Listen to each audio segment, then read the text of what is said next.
the moment our protagonist stepped onto the training grounds. He effortlessly cleaved through a heavy training dummy as if it were paper. Every single maneuver was executed with lethal precision and blinding speed, radiating the aura of a definitive executioner. He surged raw mana into his blade, utterly obliterating the target, with only 3 devastating slashes. Lucien believed he had finally showcased his brilliance to his mentor. But the Sword Saint, Isin, merely erupted in mockery, labeling his refined techniques as amateurish. Our hero stood there, paralyzed by the sheer disrespect. He was born with a legendary physique, the ultimate vessel for mana cultivation. He has the potential to push mana conductivity to its absolute peak and ascend as the world's most formidable blade master. Yet his master treated him like a failure. The truth was harsh. He fought with the messy, unrefined habits of a low-life mercenary, and his mana synchronization was painfully sluggish. Even a god-tier body has its limits. Against a true master of the arts, Lucien would be slaughtered in seconds.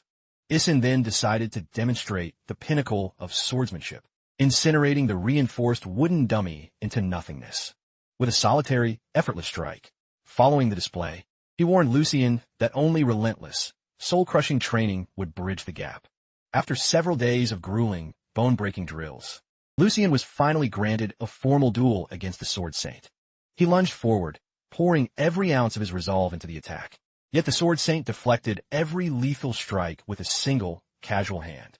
Lucien unleashed a chaotic storm of slashes from every conceivable angle, but his efforts were futile. Isin neutralized every gambit with 0 visible effort.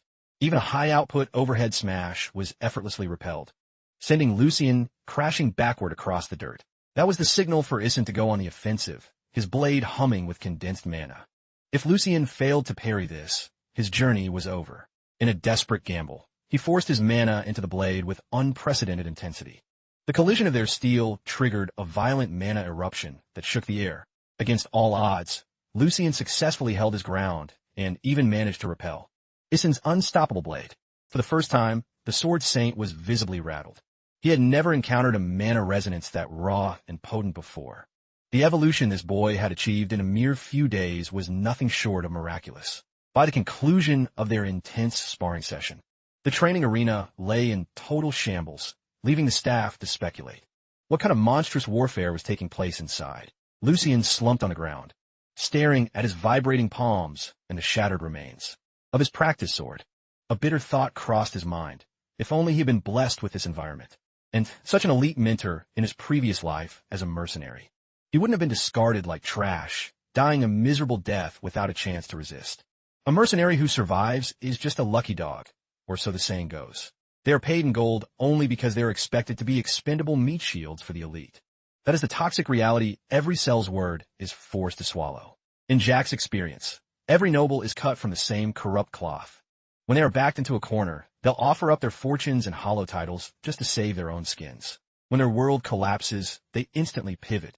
Suddenly, the air is thick with pathetic excuses, frantic finger-pointing, and hollow, hypocritical moralizing. Jack had endured plenty of filth from highborn brats, but nothing compared to the absolute suicide mission he was being coerced into right now. The final decree from this noble-born commander-in-chief was a death sentence. Plain and simple. March into the abyss. As the captain of the notorious Fang's mercenary company, Jack could only let out a jagged laugh. A piece of Cell's word trash like him was suddenly expected to die with the storied honor of a knight, entrusted with some grand, so-called final mission. The Imperial army had been butchered, the city was a roaring sea of flames, and the very foundation of the castle was turning to dust. The rebel blades were already pressed against the Crawford family's collective throat, and every escape route had been systematically choked off. Jack was more than ready to cut his losses and vanish into the shadows. If even Empire's most legendary tactical mind had raised the white flag, what was the point in playing the martyr? It was a damn shame that the only noble Jack actually respected had withered in such a pathetic, broken husk. The plan was cold and calculated. When the rebel tide launched their final siege tomorrow, Jack and his crew were to stand as a wall before the commander, holding the line until the Crawford bloodline slipped away. If the defense crumbled, Jack was permitted to flee only after the commander himself had fallen in the dirt. The blood money offered was a single, radiant gemstone, enough to feast the Fangs like kings for 3 whole years. Jack didn't hesitate. He refused. Just because he flashed a grin didn't mean he was a fool. This command turned his brothers in arms into literal slabs of meat, sacrificed just to buy a few measly heartbeats for their masters. Everyone present knew the rebels wouldn't show a shred of mercy to the Fangs. The commander barked his denials, but it was a transparent, desperate lie. To the insurgents, Jack and his men were the ultimate personification of the enemy. Throughout this bloody war, they had done far too much to earn an eternal hatred. They were the ghosts who disguised themselves as rotting corpses, lurking among the dead, only to surge upward and tear out the enemy's throat from the shadows. Honor was a fairy tale. For the Fangs, the result was the only thing that mattered. Jack had decapitated countless enemy officers this way. It was the sole reason House Crawford hadn't been erased years ago. The rebels likely craved Jack's head on a pike more than Lord Crawford himself. The commander was fully aware of this reality. That was exactly why Jack and his brothers were the perfect sacrificial bait. When Jack defied the order, the commander threatened to execute him and seize control of the mercenaries by raw force. Staring down the blade of the Empire's most lethal knight, Jack dropped in his combat stance, ready to kill or be killed. So this was the true, ugly face of the Empire's most distinguished hero. No apology could ever wash away this stain. Strangely, this brutal honesty suited Jack just fine. Slaughtering a scumbag is far easier than killing a man of principle. There's no bitter aftertaste to haunt your sleep. His best move was to deliver the commander's head to the rebels and run. But he knew the man had likely rigged the deck. Perhaps the rebels would trade the Fang's freedom for 2 high-level heads instead of 1. Jack was prepared to offer up his own life on the altar of his men's survival. He had dragged those boys into this meat grinder for nothing but his own selfish, burning ambition. Together, they had clawed their way out of the gutter, chasing a ghost of a dream. They had placed their lives in his hands and followed him through hell, so the burden of responsibility was his alone. He was their captain, and a captain protects his own until the bitter end. Hearing this, the commander seemed to finally wake up to the crushing weight of leadership, and a wave of profound shame washed over his face. He whispered that in the next life, he would gladly serve a man like Jack rather than the corrupt House Crawford. With no seconds left to spare, Jack exploded into an attack. The commander didn't even flinch. He begged Jack to never forgive his betrayal, then unleashed a blinding arc of steel that cut the mercenary down. The gulf in their power was an ocean. Jack's head was severed before he could even register the movement. There is no outrunning that cruel, divine spark called genius. He could only hope this sacrifice was enough. His men had their orders. Flee if the captain didn't return. He lived by the cold edge of a blade and died by it. A fitting bloody end. As his light flickered out, one haunting question remained. If he'd been born with the silver spoon of a noble, how high could he have climbed? Then the void, until his soul suddenly jolted back to life. Jack snapped awake, his senses immediately assaulted by the panicked, high-pitched pleas of the young boy before he could even grasp his new reality. A stinging blow slammed across his cheek, shattering the fog and dragging him violently into the present. A young boy hovered over him, sobbing hysterically while calling out to a young Master Lucian. Jack's instinct screamed that something was fundamentally wrong with this picture. For starters, his scarred, mangled body, once shredded to bloody ribbons, had vanished, replaced by the pristine physique of a young noble who smelled of fresh grass. Second, who was this brat slapping his cheeks and wailing like the apocalypse had arrived? The boy was convinced he'd kicked the bucket. The kid was clearly on the verge of a total nervous breakdown. As a personal servant, failing his duties meant he'd be executed and tossed into the same grave as his master. Beyond that, his death would have been a catastrophic scandal for the prestigious household. Jack couldn't make heads or tails of the nonsense spilling out of the boy's mouth. Young master?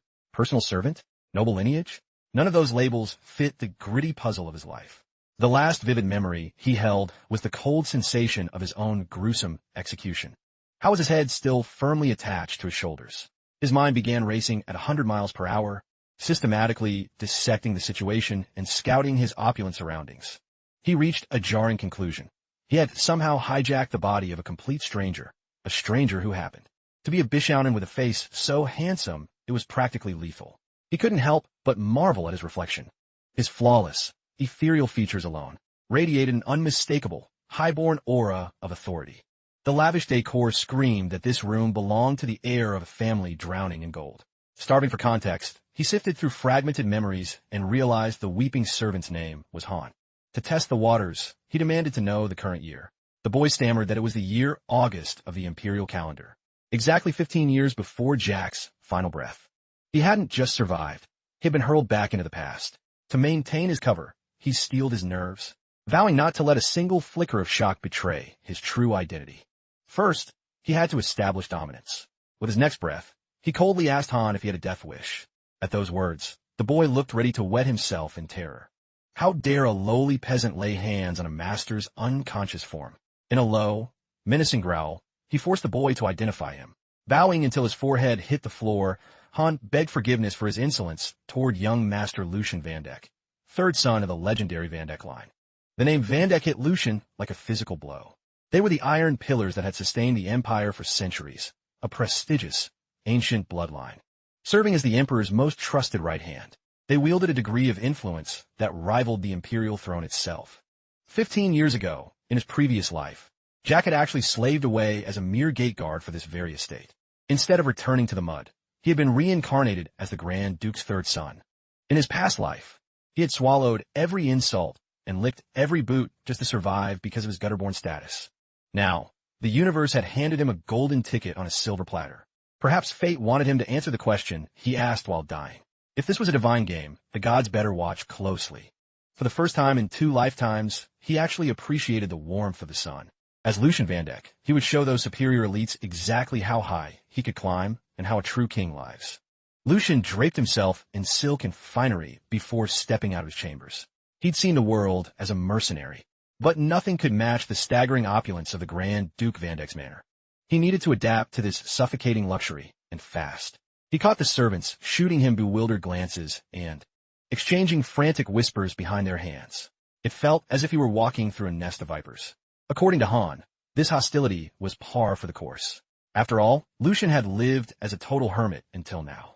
He had stayed barricaded in that room for a staggering 14 months. It was mind-boggling that a noble child with the world at his feet would choose to rot in isolation. The noble psyche was a complete enigma to him. Navigating this den of power would be a tightrope walk, especially with the Empire's protector nearby. Grand Duke Zichmu Vandek, a name that commanded absolute terror. That titan was not the kind of man to tolerate his own son wasting away in bed for over a year. It was a coin toss. Either this Lucian was a discarded failure of the clan, or some dark secret had forced the Grand Duke to look the other way. I intended to ghost my father for as long as possible, but fate had other plans. Head butler Edwin had arrived to personally intercept the young master. This man was a living legend. He'd entered these walls as a childhood hostage from a conquered, hostile clan. Through sheer brilliance and administrative genius, he clawed his way up to become the indispensable right hand of the iron-fisted Grand Duke Sigmund. He is exactly the kind of eagle-eyed predator Lucian needs to dodge. A man like that would sniff out the grit of a lowborn mercenary beneath this silk and heartbeat.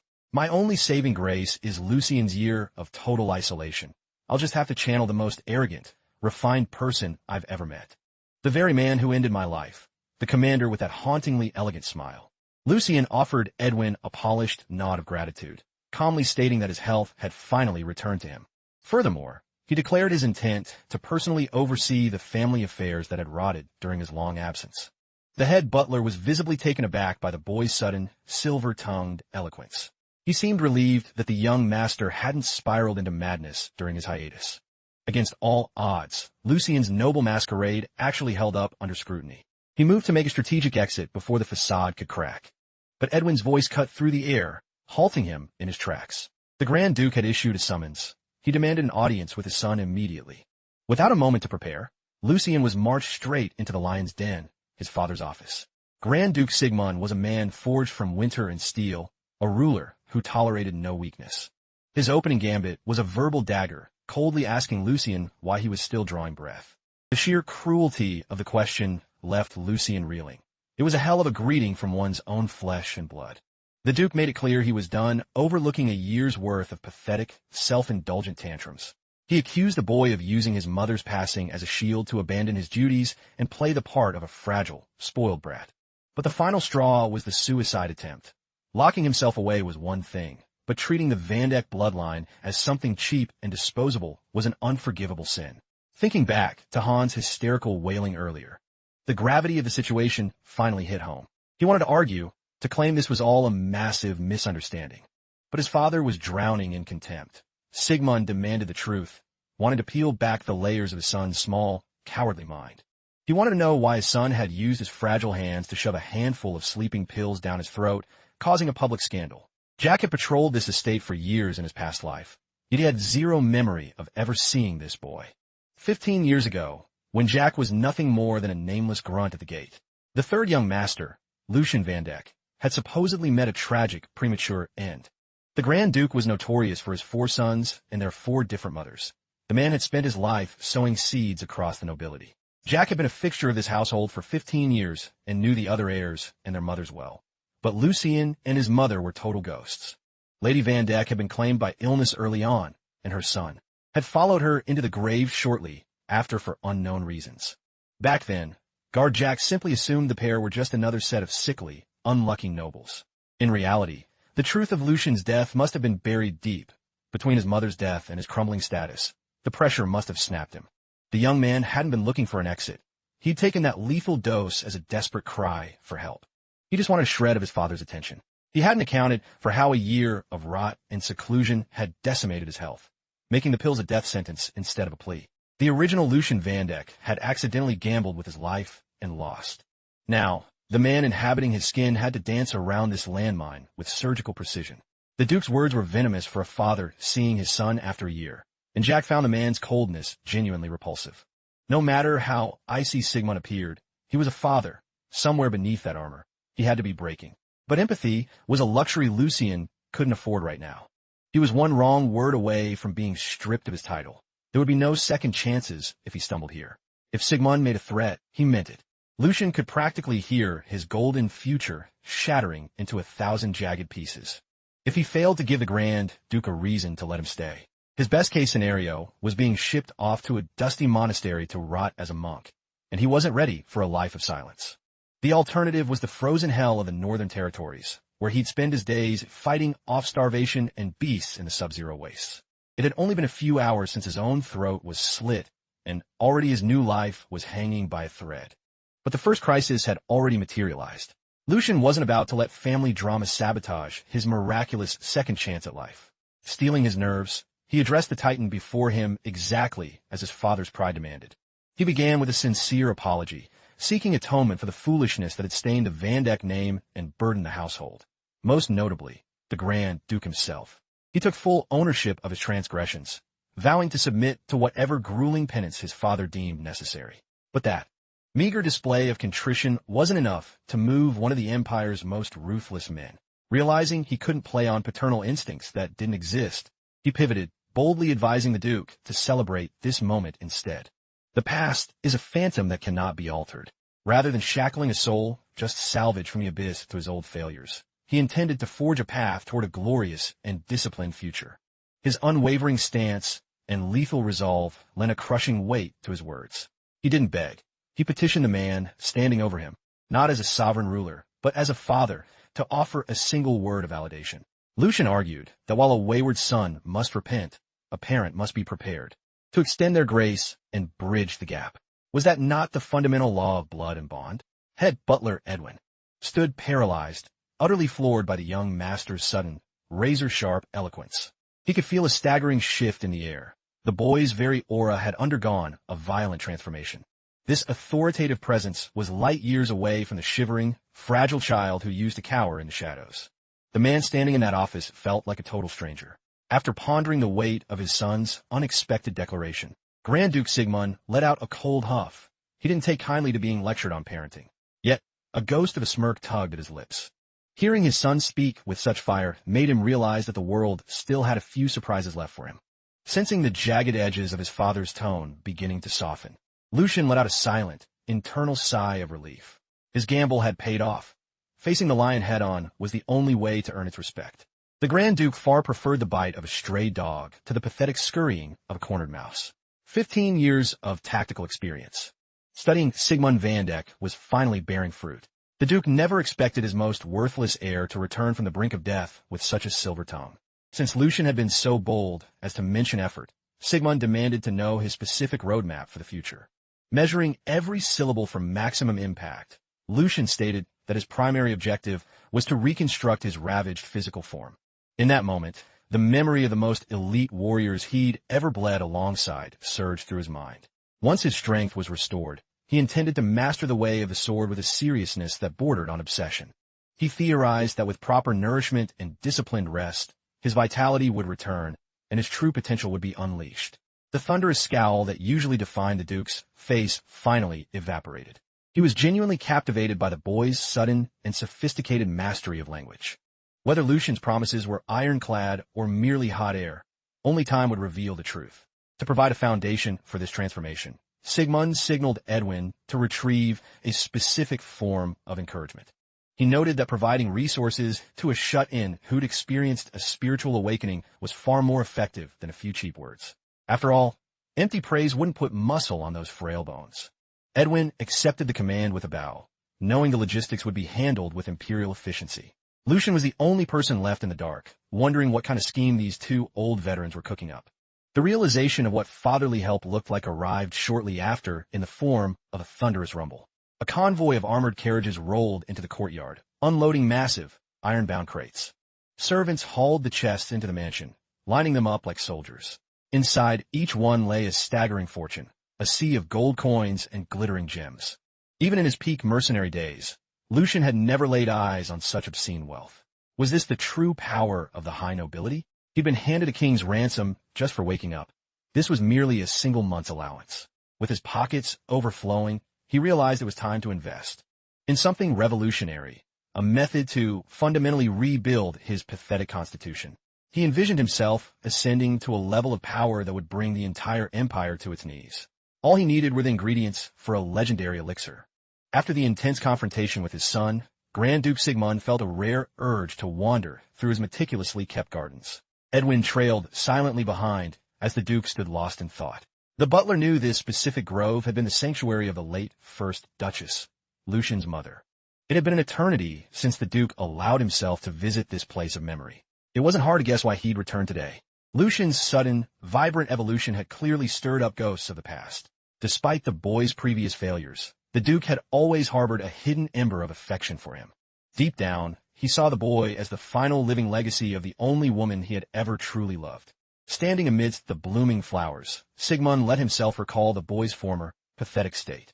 The child's eyes used to dart around like a trapped bird, terrified of his own shadow. A mere raised eyebrow from his father used to send the boy whimpering like a beaten cur. Lucian's personality had been such a disappointment compared to the late Duchess that Sigmund had all but written him off. He used to believe the boy only inherited his mother's face, but today, Sigmund's perspective. Regarding the boy who displayed such an unprecedented shift today, the suspicion that his judgment had been flawed flickered through the Duke's mind after their meeting. Edwin must have witnessed that spectacular transformation as well. Instead of cowering, the child maintained unwavering eye contact and voiced his convictions with ironclad courage. He didn't buckle under the pressure and exhibited a remarkably resolute spirit. They had recognized since the beginning that Lucian possessed a gentle soul. Perhaps he was simply a late bloomer compared to his more aggressive brothers. After all, the indomitable blood of the Grand Duke does course through his veins. Still, Sigmund remained wary of inflating his expectations too soon. From this moment on, he would test Lucian with trials that required more than just silver-tongued eloquence to solve. On a related note, Edwin raised a concern regarding an impending storm brewing within the household. The massive allowance had been funneled back into Lucian's coffers, and word of this windfall had already leaked. Through his network, Edwin discovered that the second young master, Jordy Van Dek, was pulling the strings. Furthermore, Jordy had already initiated a hostile maneuver.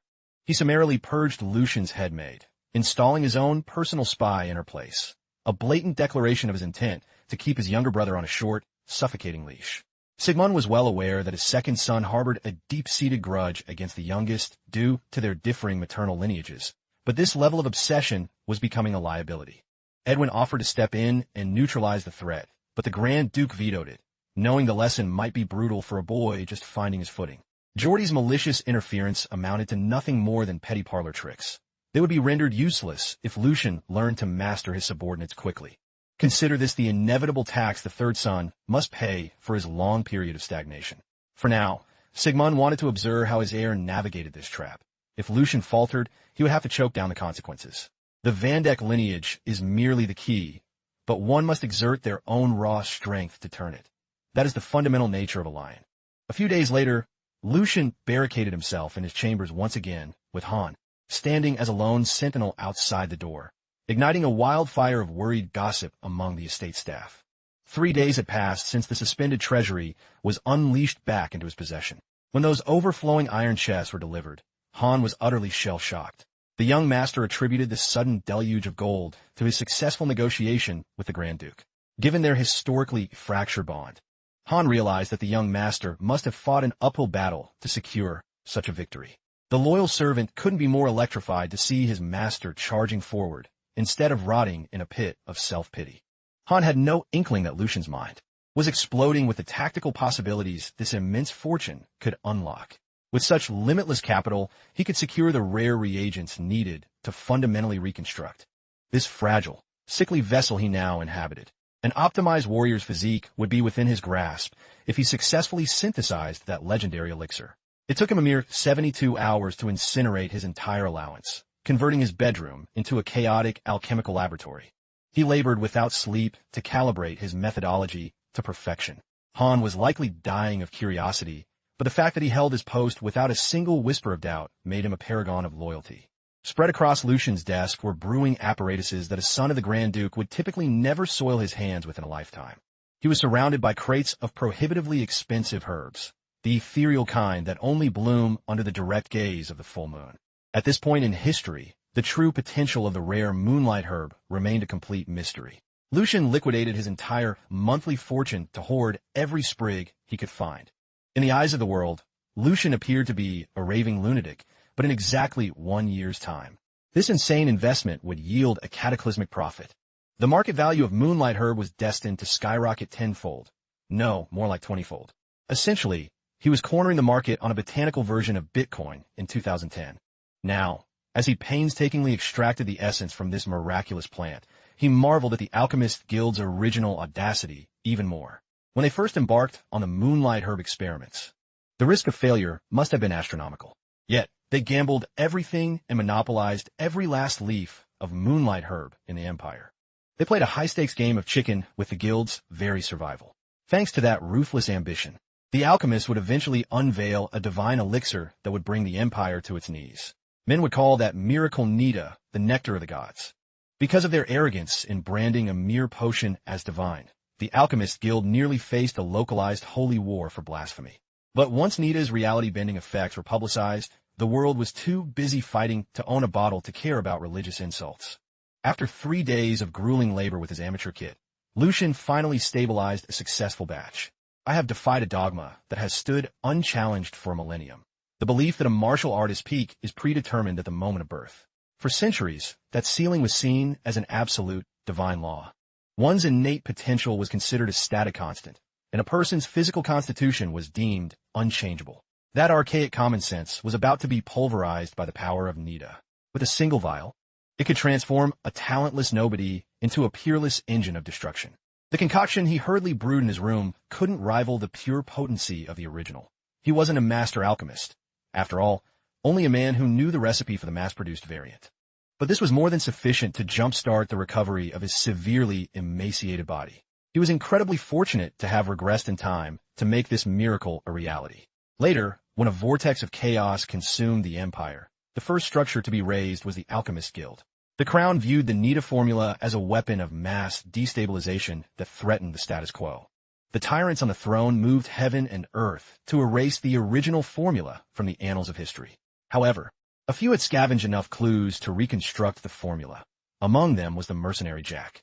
Most who dared to experiment with moonlight herbs died in agony from the side effects, but he had executed the process with clinical perfection. Lucian uncorked the vial of nectar he just synthesized and drained it, becoming the first human in history to assimilate the raw, primordial power of nature as his own. Depending on the fluidity of his mana circulation, he could harness the energy surging through his veins to trigger an evolution. The quality and potency of the power one can unleash vary wildly between individuals. Commanding Nita's miraculous essence, he began to violently purge the clogged meridians deep within his frame. Lucian expected the drug's effects to stabilize once his pathways were cleared, but he was mistaken. Normally, a person would endure bone-shattering torture during such a brutal metamorphosis, yet he felt a strange, transcendent calm. On the contrary, a tidal wave of pure mana was flooding his body without resistance, seeking out and anchoring itself into its rightful place. Even a newborn's body typically harbors impurities that obstruct the flow of energy at some point. Could it be that Lucian Vandek was born into the rare realm of innate geniuses? As the sun dipped below the horizon, the sound of Han's frantic, anxious pacing echoed relentlessly outside Lucian's door. Finally, the heavy door that had been sealed for days creaked open with a haunting groan. The young master emerged from his dark seclusion and coolly asked Han if any disturbances had occurred during his absence. True to form, the weeping servant rushed forward with a face twisted by worry. Han had been calling out to his master for days without a single response. He had remained a steadfast sentinel at the door through the long nights. He was paralyzed by the fear that something catastrophic had happened or that Lucian had regressed into a broken shut-in once more. But the reality was a staggering contradiction. The young master's gaze had sharpened, possessing a predatory edge he had never shown before. As the person who knew his master's every shadow, Han could sense a fundamental, seismic shift in his spirit. Lucian exuded the commanding aura of a completely different man. From the outside, the physical changes were subtle. Beneath those silk robes, he was still a fragile, emaciated boy. He would still require time and a king's diet to rebuild his physical strength. What truly mattered was the internal revolution taking place. Right now, his heart was a furnace, pumping the purest mana from the depths of his soul. He was evolving at a dizzying pace. It was Lucian's unique, innate constitution that made such a result possible. Sensing the uninhibited power of Nida coursing through him, he was certain his potential now rivaled the legendary titans who had once reshaped history.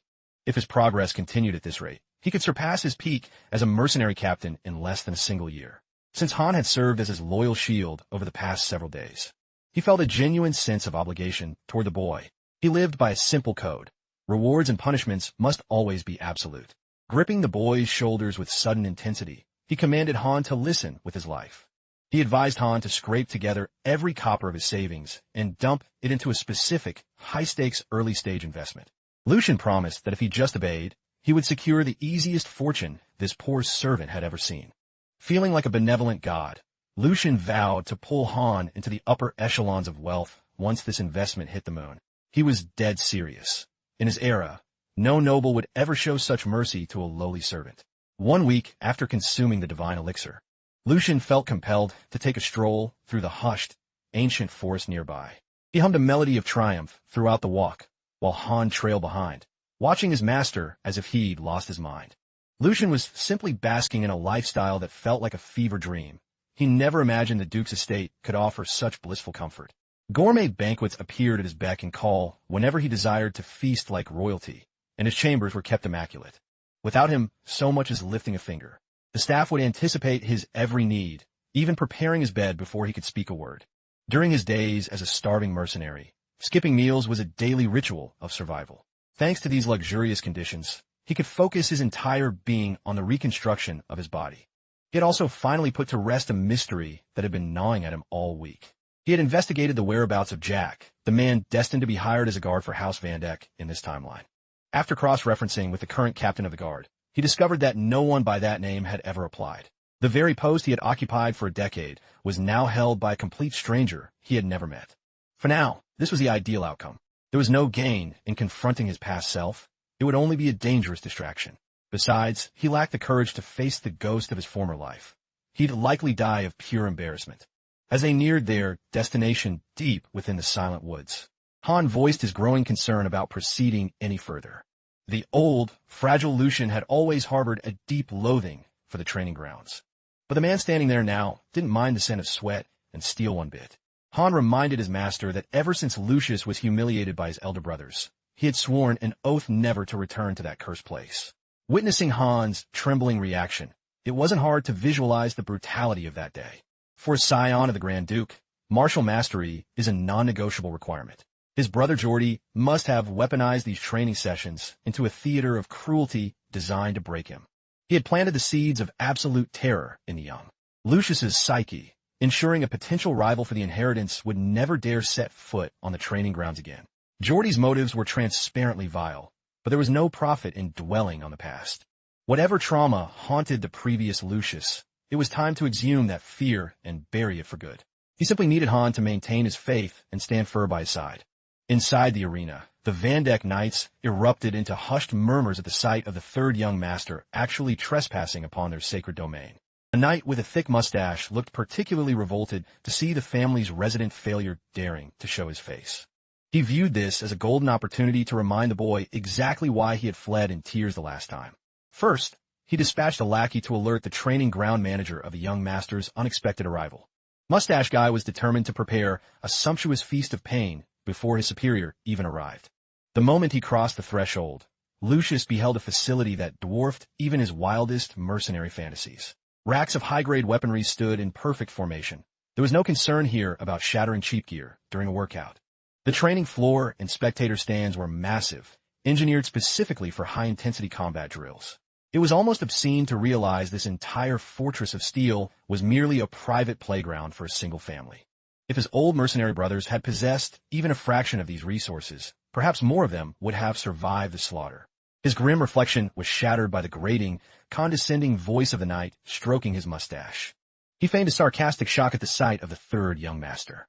The man was quick to bring up the education Jordy had inflicted on Lucius, in front of the entire household during their last encounter. He sneeringly compared the incident to a helpless lamb being hunted for sport by a wolf. The mustachioed knight smirked, openly mocking Lucius for the audacity of bringing a mere servant into the warrior's sanctum. The man introduced himself as Hendrik, though his name was dripping with a poorly veiled contempt for Lucius's status. A year ago, Hendrik had been the one overseeing the swordsmanship lessons for Lucius and the other heirs. He recalled the experience as a source of immense entertainment. But the original Lucius remembered only agony. Beside his brother, this Hendrik character was the primary architect of the paralyzing fear that had stunted the boy's growth. But the Lucius standing there now was a world apart from that cowering ghost.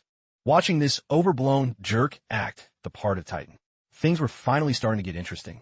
Traditionally, knights are romanticized as the pinnacle of honor and unwavering loyalty. Born of noble blood, they are forged through grueling combat and rigid etiquette from childhood. Only after achieving legendary feats on the field are they officially knighted, ascending to the rank of a true protector. In Lucius's cynical eyes, knights were nothing more than overpriced hunting dogs adorned with their master's gilded collars. They were professional sycophants, obligated to flatter the lords who held the keys to their fame and fortune. The arrogant prick standing before him, Hendrik, couldn't even master that basic level of professional courtesy. Lucius's low standing in the family hierarchy invited this disrespect, but Hendrik only had the gall to be this brazen. Because he had a powerful benefactor. Jordy's leash gave him the delusion of being untouchable. Honestly, Lucius was dying to give this ignorant fool a specialized training session, one that would shatter his fragile ego from the roots up. He would have gladly dismantled the man on the spot if the opportunity arose. Unfortunately, he had to calculate his father's reaction if he pushed things too far. Like it or not, knights remain the iron core of a noble house's military might. They are expensive assets. Any inappropriate punishment would only trigger a diplomatic nightmare between the lord and his vassals. Lucius couldn't unleash his full lethality just yet. The timing wasn't right. Projecting his voice so it rang across the hall, he spoke. He was finished hiding from the training grounds over a minor past dispute. He declared his intent to return daily, to master the fundamental sword stances. He had spent far too long rotting in the dark. He had an eternity of progress to reclaim. Hearing the family's failure speak of mastering stances, Hendrik exploded into a boisterous, mocking laugh. He asserted that for someone of Lucius's age, the window for learning anything of value had slammed shut long ago. He explained with condescending glee that once you cross the threshold of 15, starting from 0 is a fool's errand. For a 16-year-old shut-in who only knew how to cower in bed, hope was a dead dream. Sword stances are secret legacies, the crystallized wisdom of the masters who came before. By mimicking the motions of the ancestors, the youth can tap into deep martial philosophies while tempering their flesh, the peak of ancient wisdom. But these stances are useless for those whose mana circuits have calcified. According to Hendrik, those gates seal shut after 16. If Lucius started now, he was just doing calisthenics.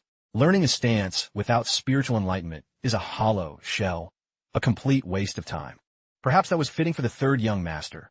Useless training for a useless noble. He suggested Lucius might find more success as the Empire's premier dancer.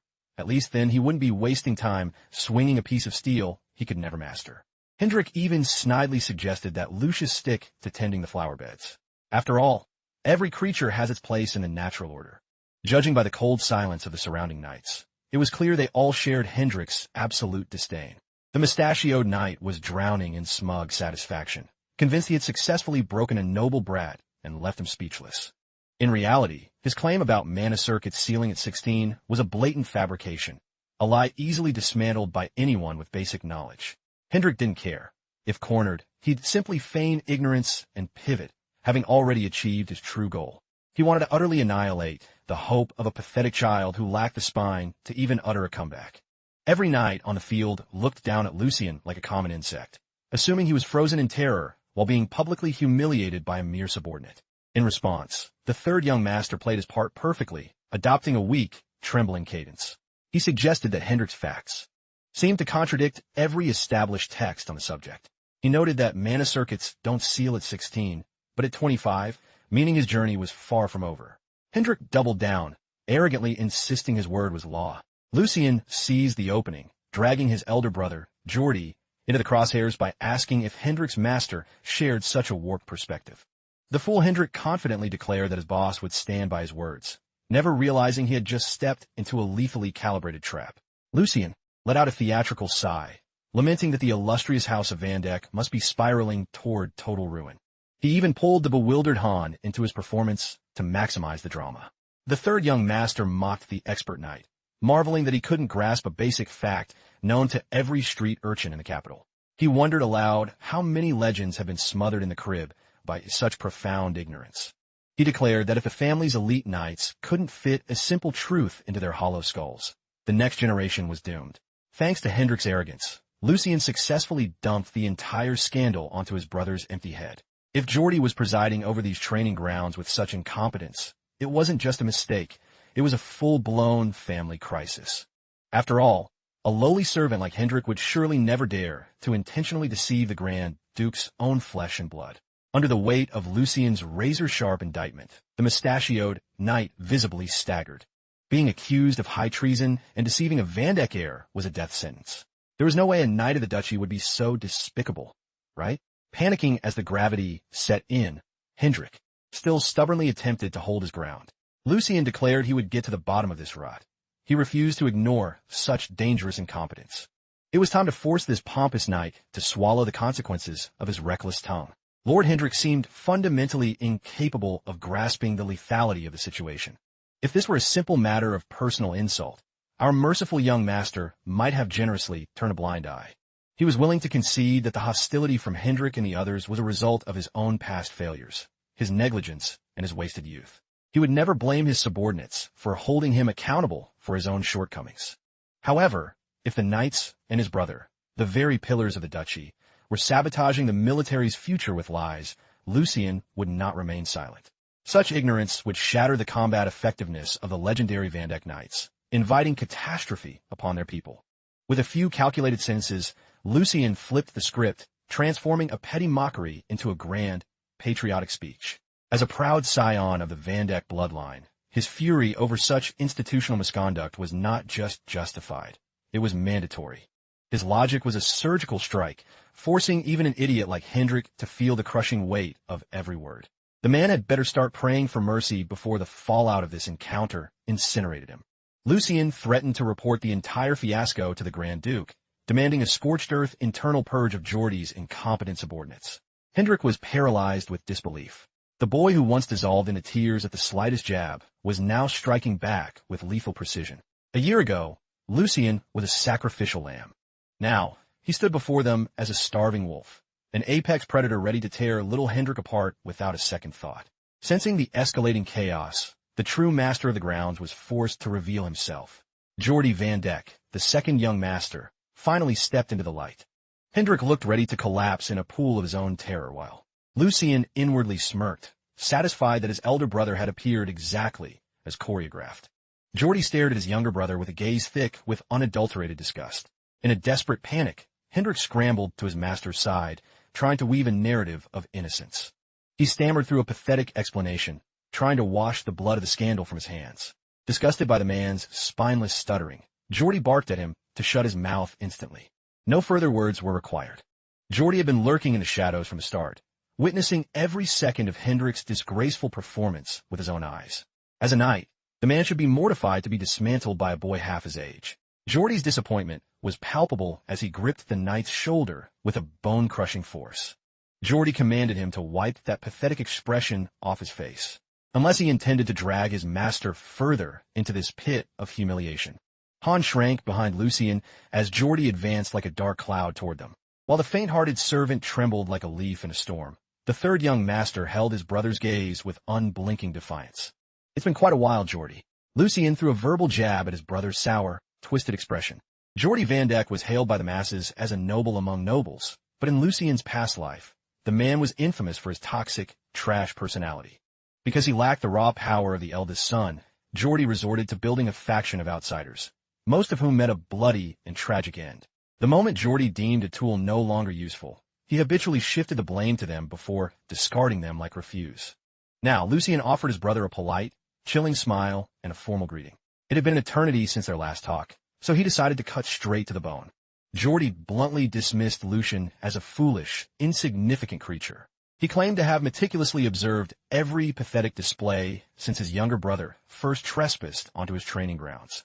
Jordy snarled that Lucien's behavior was a stain upon their illustrious family name.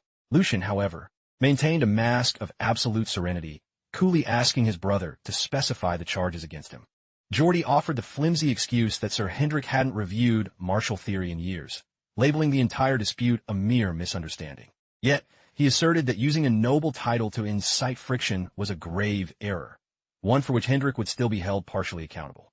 However, Jordy had no intention of disciplining a loyal subordinate over a triviality. Unlike his worthless brother, he claimed to value the weight of loyalty and the blood Sir Hendrik had spilled for the clan. Furthermore, he demanded to know what right a coward who fled from basic drills had to criticize a seasoned knight. Jordy emphasized that Lucien must first learn the basic tenets of respect before hurling baseless accusations at his betters.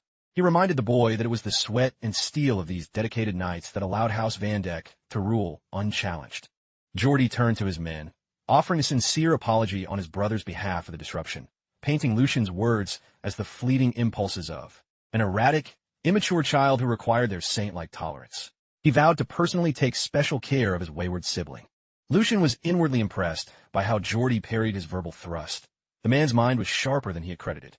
Lucien had aimed his venom directly at Jordy's leadership, but the second young master was a master of manipulation. He had twisted those barbs into an insult against the entire knightly order, incensing the troops while insulating his own reputation. Today was merely a skirmish. He would give Jordy credit for this tactical retreat, but the war was far from over. Placing a hand over his heart, Lucien acknowledged the misunderstanding and thanked Jordy for his generosity in not punishing him for his outspokenness. He adopted the persona of a humble student, treating Jordy's condescension as if it were a collection of sacred teachings, even while showering him with praise.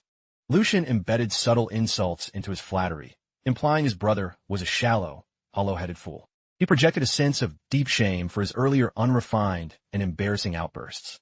Playing the role of the eager disciple, Lucien began to heap excessive, suffocating flattery upon the unsuspecting Jordy. He commanded Han to instantly transcribe his brother's divine wisdom, insisting it be embroidered onto the finest silk. This was a dual-layered strike. He used Jordy to shed his weak persona while imprinting a dominant new image on the crowd. The trembling, pathetic shadow of the third young master had officially ceased to exist. In his place stood a predator who mastered the lethal games of high society with terrifying ease. With a formal bow, Lucien requested Jordy's permission to withdraw from the arena. After all, continued bickering in front of the common soldiers would only serve to erode both of their standing. Jordy hadn't technically lost the exchange, but his blood was boiling at the hidden edge of Lucien's razor-sharp provocations. He burned to drag the brat back and beat a lesson into him. But Lucien skillfully dropped a reminder that the Grand Duke's eyes were fixed firmly upon him. Since he was a failure starting from zero, he had nothing to lose. But his distinguished older brother? He had everything to fear from their father's scrutiny. He turned his back, interpreting Jordy's stunned silence as a silent grant of consent. Lucien signaled Han and made a swift, graceful exit from the training grounds without further resistance. He'd had his fill of psychological warfare for one day. It was time to move. Just as they crossed the threshold, Hendrik made the fatal mistake of goading his master to stop Lucien from escaping so easily. It was the single most idiotic move the knight could have possibly made. At that exact moment, Jordy was a powder keg of repressed fury, fully aware that he had just been outmaneuvered by a child. Lucian and Han retraced the scenic path through the forest, the air thick with the aftermath of their encounter. The servant was a nervous wreck, convinced they had signed their death warrants by offending the second young master. Lucian was well aware of the depraved lengths Jordy would go to for a petty revenge. Han was paralyzed by the thought of a monster's inevitable retaliation. Even if they had evaded the trap today, there was no safety in tomorrow. Han looked like a cornered animal waiting for the spear to drop. Lucian felt a pang of empathy for the boy. This child was drowning in a terror known only to those who live and die at the whims of the nobility. When a reckless superior ignites a fire and walks away, it is the servants who are left to burn in the ashes. There is no greater cruelty than a master who views his subjects as expendable. Lucian knew that soul-crushing despair all too well, and he refused to let Han endure the same fate he once suffered. He looked Han in the eye and swore that no mere knight would ever lay a finger on him again. He simply would not permit it. Throughout this whirlwind of a week, Han had been his only anchor. Lucian felt a profound gratitude for the boy's unwavering loyalty. When a master plays the fool, it is the subordinates who are crushed under the weight of the consequences. As the personal attendant of an unstable young master, Han had survived a literal hell of uncertainty. To banish the boy's nightmares, Lucian made a solemn vow. From this day forward, no one would ever look down upon those under his protection. They would never have to live in fear again, regardless of how chaotic his path forward might appear. Han, clinging to the young master's promise like a lifeline, reached out to steady his trembling hands against his master's. Back within the sprawling walls of the Van Dek estate, Lucian paced through the corridors alongside his steadfast attendant. Since the explosive confrontation at the training grounds, the sudden, deathly silence of the manor felt ominous. He wasn't fooled, though. Jordy was never the type to swallow a humiliation without plotting a vicious retaliation. Today, Lucian finally unmasked the cowardly scheme his brother had been brewing in the dark. He held a document in his hands that made his blood boil with righteous fury. Surprisingly, even abnormally, submissive Han couldn't suppress his outrage at the contents of that ledger. Master and servant stormed toward the annex, looking like they were ready to declare war over a monumental injustice. That wretched brother of his had dared to touch the one thing he should have left alone, Lucian's treasury. Han was particularly motivated, mostly because his own meager wages had been ruthlessly gutted. Earlier that morning, Lucian had surfaced from sleep in a truly magnificent mood. He had been anticipating the monthly budget report. Today was meant to be the day he secured a fresh mountain of moonlight herbs. His coffers should have been replenished after last month's aggressive investments. In a perfect world, that was the script. But the moment he scanned the figures on that parchment, his triumphant smile turned to ice. The shock was so physical, he nearly dropped the report. According to the summary, his allowance had been slashed by a staggering 75, while Han's pay was docked by 30. That bastard Jordy was manipulating the books through the puppet head made he'd installed in Lucian's wing. It was a declaration of war. They were playing a dangerous game, knowing full well that embezzling from a Van Dek heir was a crime punishable by death. Lucian gritted his teeth, forced to admit that he had left the door wide open. The only reason his brother could pull off such a transparent scam was due to the gaping holes in his own domestic defenses. After his mother's passing, Lucian had checked out, leaving the financial reins in the hands of others. Dana, the former head maid and a longtime family loyalist, had always managed the estate's wealth with surgical precision. But recently, Dana had been purged and replaced by a venomous new head maid who was now running Lucian's household into the ground. Today marked his first direct confrontation with this new domestic tyrant. With a plastic, mocking smirk, she offered a shallow bow to her nominal master. She introduced herself as Jenny, claiming she'd been dying to greet him since her appointment, but that Lucian had been too busy rotting away in his room to receive guests. She made a snide remark about how refreshing it was to see him finally crawl out of his sickbed. Han absolutely detested the oily, condescending tone she used when addressing the young master. Lucian kept his cool, acknowledging that Jenny hadn't technically crossed any verbal lines yet. But he was in no mood for social pleasantries or deceptive small talk. He had marched into the maid's quarters for one reason: to settle this financial treason once and for all. He pinned his gaze on Jenny, refusing to let her dodge the issue. He demanded to know if she was the architect behind this month's farcical budget plan. In response, she merely let out a soft, infuriatingly dainty giggle. Jenny stood tall, proudly admitting that every single line of that report was her own handiwork. She hid behind the excuse that Lucian had granted absolute authority to the previous administration. Having inherited Dana's mantle, she claimed she was simply executing her duties as she saw fit. The serpent even had the audacity to act confused by his interrogation. acting as if she were a martyr of hard work. After all, she argued, a master of the house should be overseeing his own finances personally. Lucian realized Jenny was weaponizing his past laziness against him. Once again, his own prior negligence was coming back to haunt him. There was no sense in denying the facts. He had been a ghost in his own home. However, there was a glaring, illogical hole in her perfect budget plan. The vast majority of the funds allocated by his father had been redirected, supposedly to pad the salaries of the general staff. Since the servants had suffered under his previous lack of leadership, he was willing to accept the loss as a form of reparations. But if that were the case, why was his most loyal attendant, Han, the only one receiving a pay cut? Even a fool could see this was a targeted financial assassination orchestrated by this ambitious headmaid. Jenny played the part of the innocent ditz, insisting it must have been a simple clerical error born of exhaustion. She then pressured the surrounding maids to act as her choir, demanding they testify to her supposed overwork. Watching the maids freeze under her terrifying gaze, it was clear that Jenny had established a reign of terror over the annex staff.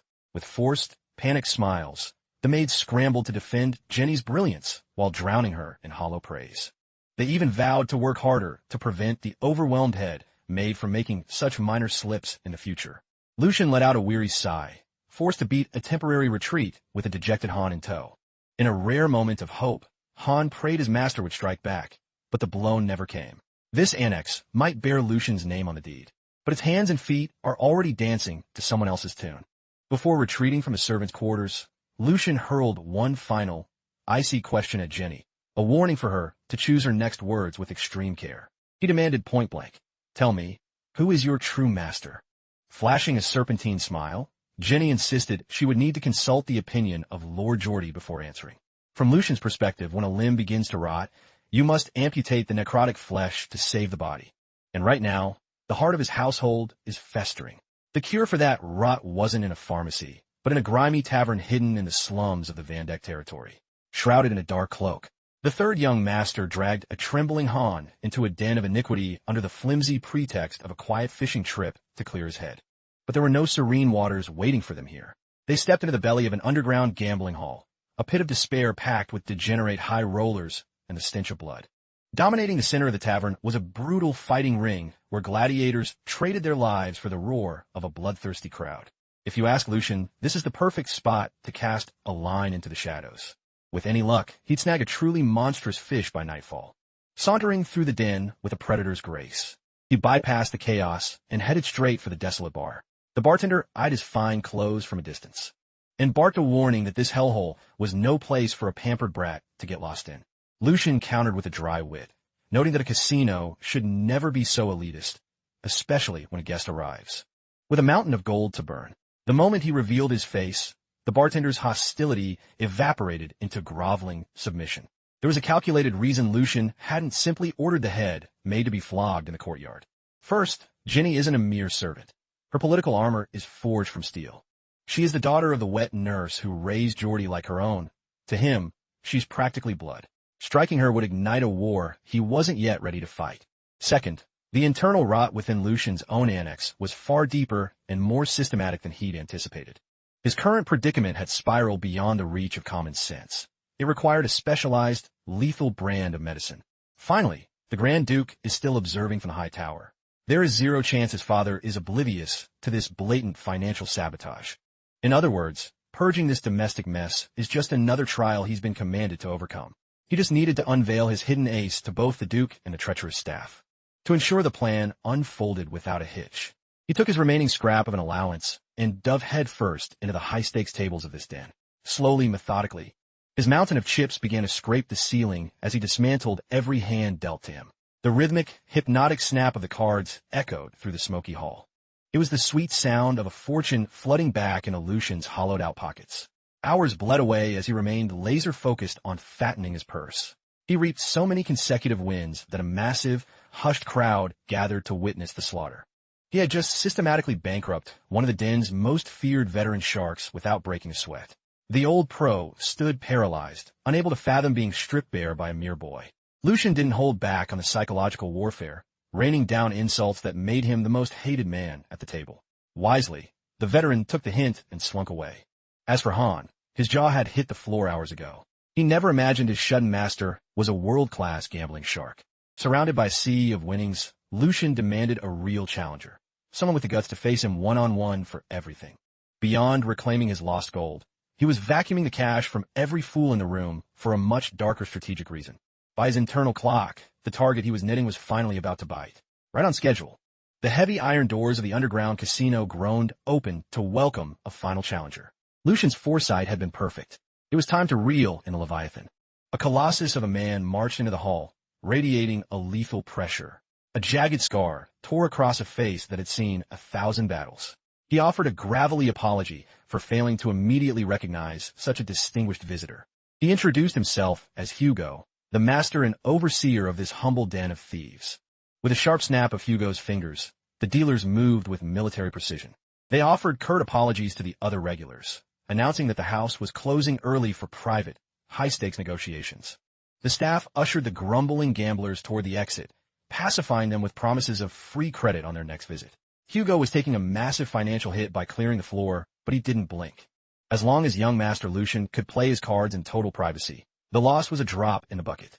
Lucian was genuinely impressed. Hugo had identified him despite his year of isolation. Then again, that kind of razor-sharp intuition is the only thing that keeps you breathing in the underworld. The giant apologized once more for the delay. Lucian shrugged it off, claiming he'd only dropped by for a bit of sport. Hugo looked at the towers of gold Lucian had amassed and offered a low whistle of respect. It had been an age since a guest had bled the house this dry. If Lucian didn't object, Hugo requested the honor of being his next adversary at the high-stakes table. The third young master flashed a provocative smirk, signaling the behemoth to take his seat. Wearing a mask of corporate humility, Hugo claimed he was a mere amateur compared to the young master, yet offered to display a few tricks he'd mastered over the years. Surely, a duel with the house manager would be a thrilling enough diversion to kill the afternoon. Feeling the suffocating pressure radiating from the scarred man, Han leaned in and desperately whispered for his master to cash out and flee while their pockets were still heavy with gold. He harbored a primal dread of the man before them. Han had navigated a castle filled with vipers, and he knew instinctively that this individual was a different breed of dangerous. Hugo's predatory gaze, in particular, sent a chill through Han's soul, a look that belonged to a true killer. Lucian was silently impressed. It seemed Han's years of survival in a den of nobles had sharpened his instincts to a razor's edge. Everything the servant sensed was a direct hit on the truth. Black Shark Hugo might wear a veneer of civility now, but in Lucian's past life, that moniker was synonymous with carnage. The name Hugo once reverberated through the underworld like the roar of a cataclysm. His legend was forged in the blood-soaked gutters of the Van Dyck slums, where his massive, rugged frame broke anyone who dared oppose him. Wielding both savage violence and a genius for manipulation, he became a force of nature that refused to be contained. It wasn't long before Black Shark Hugo ascended to the throne of the criminal empire. His tentacles reached into every vice: gambling, smuggling, and the cold efficiency of contract killing. He was a mercenary of crime, diving into any atrocity that promised a high enough yield. Through sheer ruthlessness, he became the king of shadows, presiding over the underworld of 5 separate regions. Later, he would use the empire's death throes as a ladder to legitimacy, seizing a baron's title through masterful political maneuvering. He was a pioneer of chaos, evolving into one of the most feared lords of a new era. But in this timeline, Black Shark Hugo is still just a rising predator in the dark. Nevertheless, that doesn't diminish the fact that he is a lethally dangerous man. Today is the day to cast the line and hook this legendary shark while the waters are still churning with blood. With a fresh deck of cards and a literal mountain of chips between them, Lucian proposed a simple hand to decide their fate. Hugo agreed, adding the lethal caveat that there should be no betting limit. After all, it would be a tragedy for a prince of House Van Dyck to be bored by meager stakes. Lucian accepted the terms with a chilling delight. He was simply relieved to find someone who finally spoke his language. In his mind, Hugo saw Lucian as nothing more than a pampered brat playing at being a man by hiding behind his father's name. An arrogant young cub who failed to realize his playful words were weaving the very noose that would soon tighten around his neck. A heavy, absolute silence descended as the dealer distributed the cards like death warrants.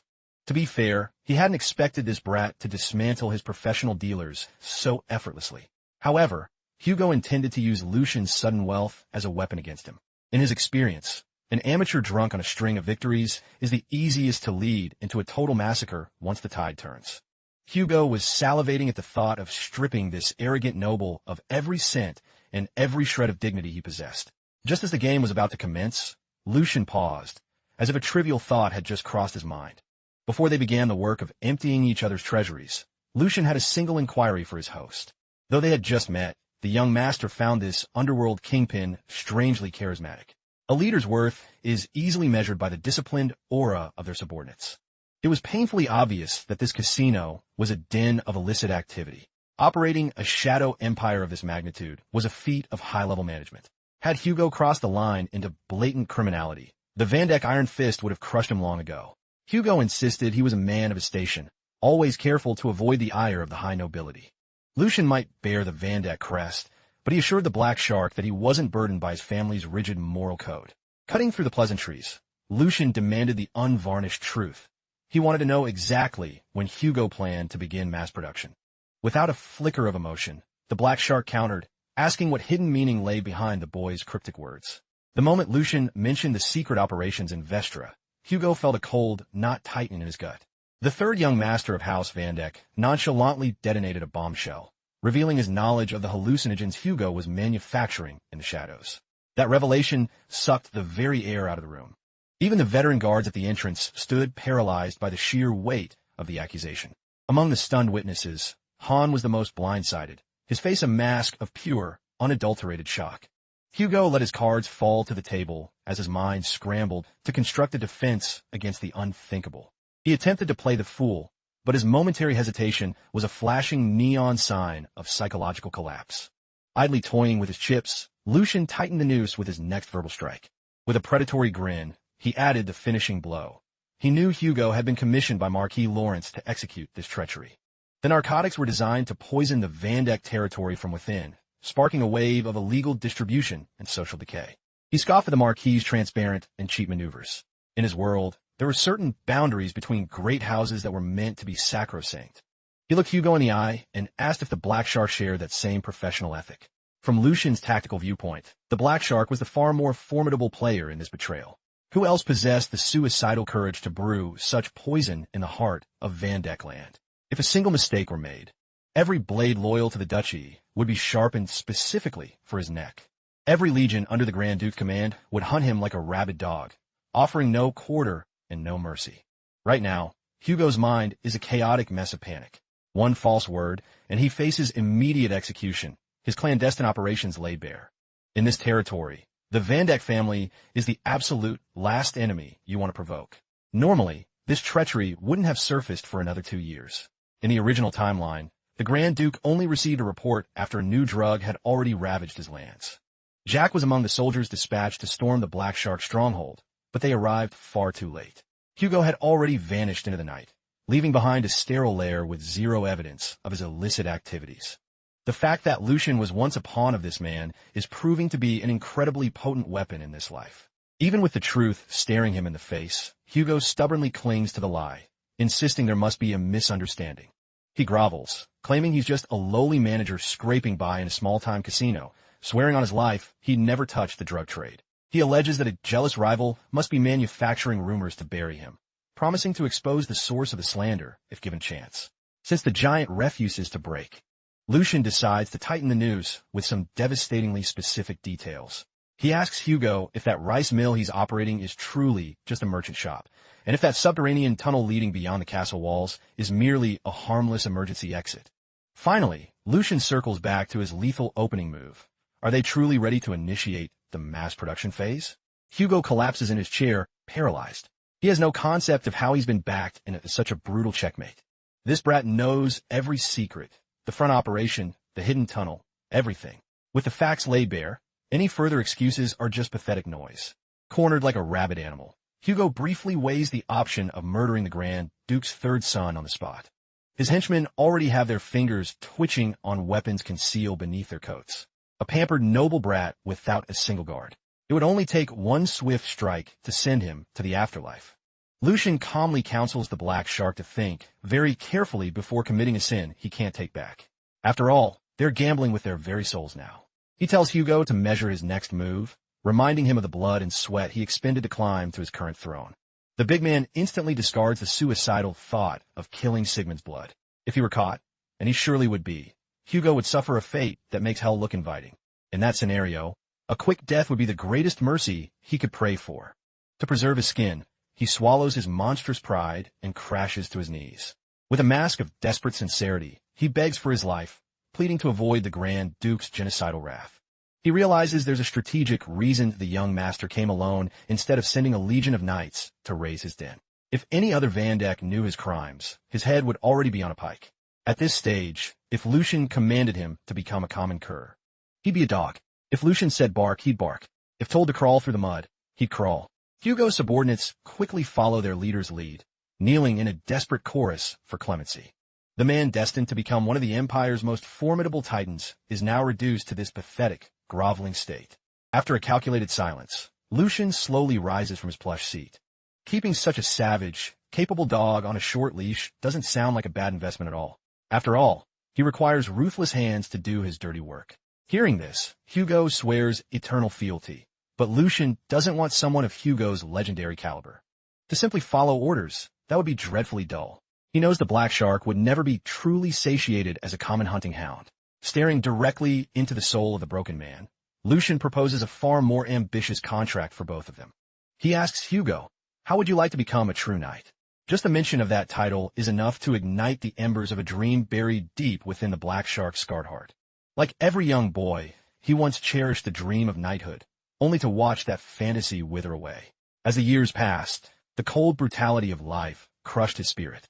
No matter how many techniques he mastered, how much power he amassed, or how many times he danced with death for a master, in the eyes of the elite, he would always be nothing but a filthy commoner. He was a disposable tool, a mass of muscle for the powerful to exploit and discard.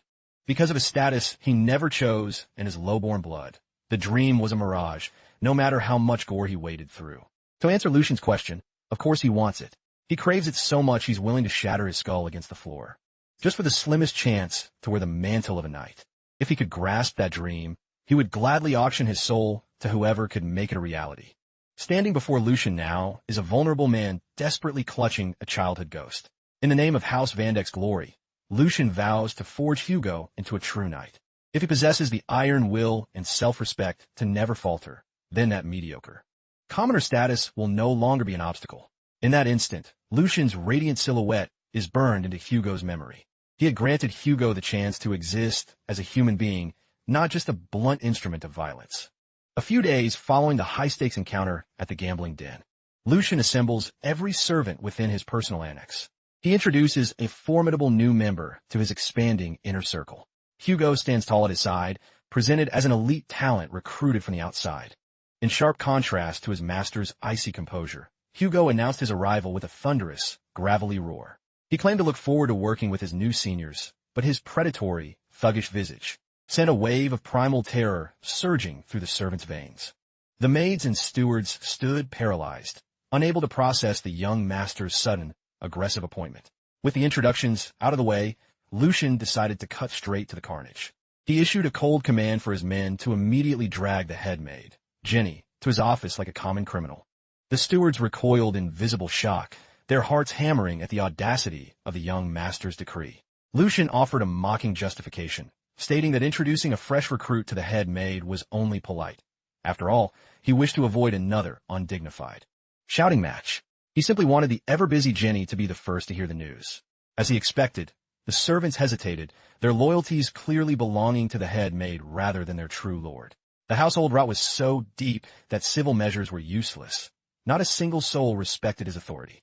To them, Lucian was merely afraid, decaying rope ready to snap. He knew he had to orchestrate a demonstration of raw power absolute enough to seize the reins of his own domain. A head steward dared to step forward, pathetically pleading for Lucian to consider the political reality of the annex. It was an open secret that head maid Jenny was Jordy's favorite puppet. She had usurped all domestic power, twisting the entire staff into her personal tools. The stewards and maids had the gall to defy their worthless master, accusing him of lighting a fuse that would only blow up in their faces. They hungered for the stagnant peace of the past, back when the young master did nothing but rot away in his chambers. Han could no longer stomach the treacherous filth spewing from these lowly servants. He erupted in a roar, commanding them to open their eyes and remember the oaths they had so conveniently discarded. The undisputed master of this house is young Master Lucian, not that red-headed brat or the arrogant Jordy. After watching this pathetic comedy from the shadows, Hugo appraised the situation and offered a brutally simple resolution. Since the young master's refined rebukes seemed to slide off these dull-witted peasants, he proposed a much more visceral alternative. He had seen enough of this insubordination and knew precisely how to cure it. Hugo assured his master that he would personally handle the sanitation of this mess. For those who had forgotten the natural hierarchy, the method for beating loyalty into their skulls was actually quite elementary. He noted that his curriculum might be a bit violent, and requested the boss's formal permission to proceed. Lucian was immensely satisfied with Hugo's lethal intuition. This was the exact reason he had gone to such lengths to recruit this titan. Fortune was truly smiling upon him. Hugo was still in the infancy of his drug operations. Had things progressed further, the chance to bind the black shark to his side would have vanished. With absolute certainty, he granted Hugo the authority to execute exactly what they both desired. He gave his new enforcer the green light to crank the brutality to the absolute maximum. To commence the lesson, Hugo marched toward the protesting steward, his massive silhouette blotting out the light as he towered over the puny man. Looking up at the black shark from such a range, any sane man would be consumed by pure, unadulterated terror. His gargantuan frame and murderous intent overwhelmed the senses like a physical weight. He was the living embodiment of a villain capable of unspeakable atrocities. The steward tried to convince himself that Lucian had simply hired some gutter trash thug from a back alley. He smugly attempted to lecture the brainless giant as a veteran of the household, warning Hugo to be clever and pick the side that wouldn't get him killed. The arrogant steward intentionally invoked the legendary cruelty of the second young master, Jordy. These servants were delusional, convinced the balance of power had permanently shifted away from Lucian. Surely this mercenary thug wouldn't be foolish enough to trade his life for a few measly silver coins, right? Hugo found the steward's pathetic posturing nothing short of pitiful. His fist detonated against the steward's jaw, delivering a blow that sounded like a thunderclap. A single strike was enough to structurally redefine the man's face. The sheer, concentrated violence behind the punch sent the insolent steward hurtling into the nearest wall like a discarded, tattered rag doll. Han's eyes nearly bulged out of his skull, while Lucian felt a surge of predatory pride for recruiting such a magnificent monster. Hugo loomed over the steward's limp, twitching body. A casual flick of his wrist was all it took for the violence to force a complete factory reset on the man's soul.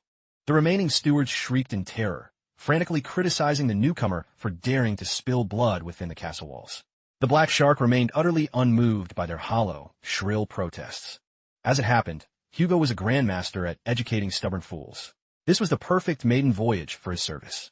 A short while later, not a single spark of resistance remained among the broken staff.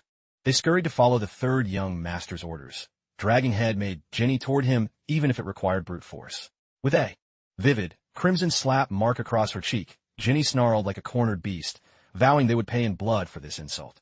Instead of cowering before her empty threats, the re-educated stewards barked at her to shut her mouth and keep moving.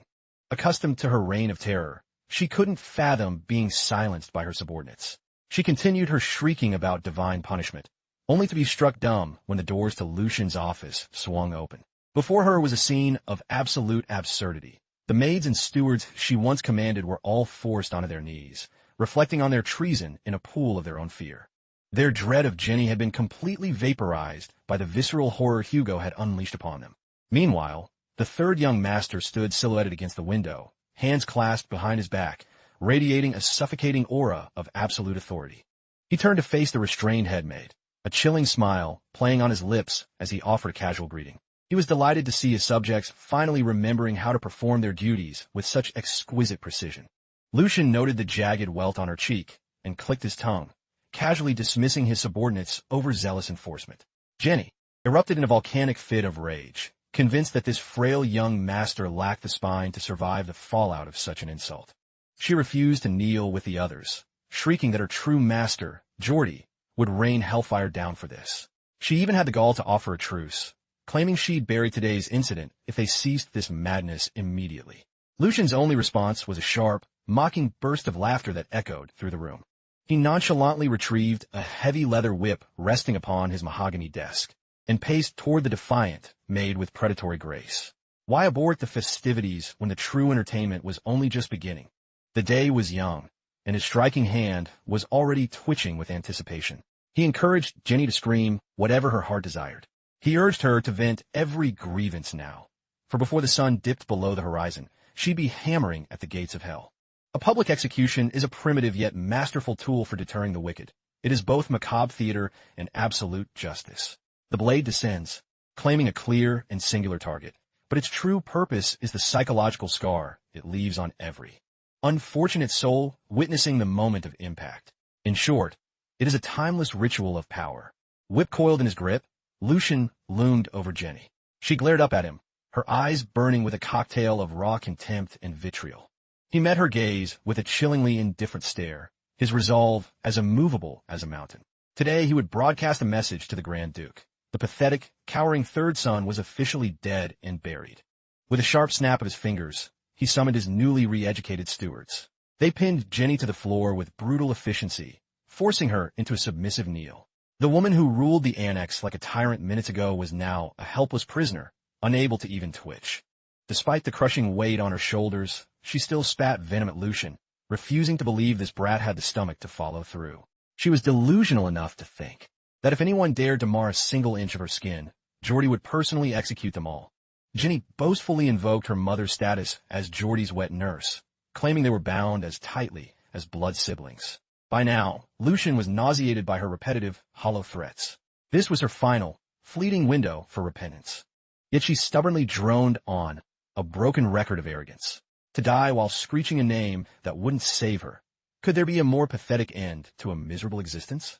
If Jenny possessed a single secret card to play, now was the absolute last second to reveal it. Instead, she kept howling about Jordy's inevitable revenge. Lucian realized he needed to surgically correct her warped perception of reality. He held a laundry list of justifications for her execution: defamation of nobility, gross negligence, inciting insurrection, and systemic embezzlement.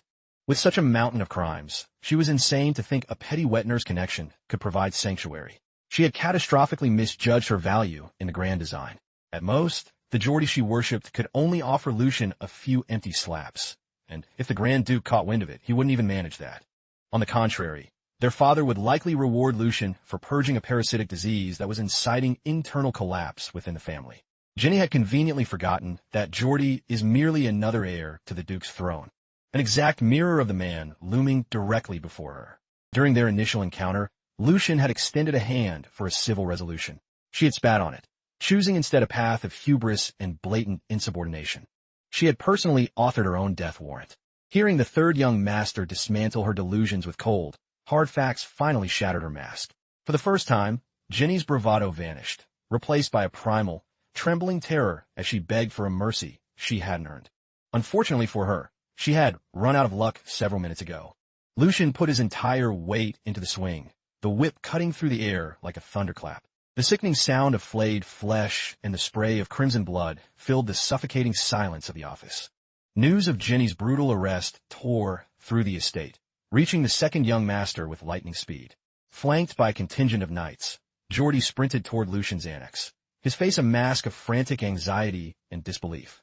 He couldn't fathom that his worthless younger brother would dare to execute such a lethal and public maneuver. Only days prior, Jenny had reported that the brat had retreated in shame from the servants' quarters. Now he was threatening a bloody purge. That wasn't the only mystery gnawing at Jordy's mind. To prevent such an uprising, he had seeded the annex with dozens of spies. Those plants should have neutralized Lucian and protected Jenny at all costs. But the situation had already accelerated past the point of no return. In a single, terrifying day, Lucian had seized absolute control of the annex, even converting those who were sworn to Jordy's coin. His knights tried to soothe his ego, claiming the reports must be exaggerated. They were certain a spineless coward like Lucian lacked the fortitude to actually draw blood. Above all, they believed the third young master's fear of Jordy was a permanent fixture of his soul. As Jordy began to buy into their logic, his panic started to subside. That sense of security vanished the moment they heard the whip's lethal crack, followed by a bone-chilling scream of pure agony. Jordy violently kicked open the doors to Lucian's office, the wood splintering under his boot. His eyes immediately locked onto the whip, which was rhythmically dripping fresh, hot blood onto the carpet. Lucian stood silhouetted behind a broken Jenny.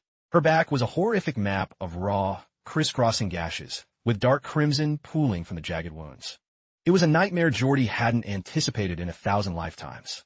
Even a cold-blooded viper, like him, was momentarily paralyzed by the gore.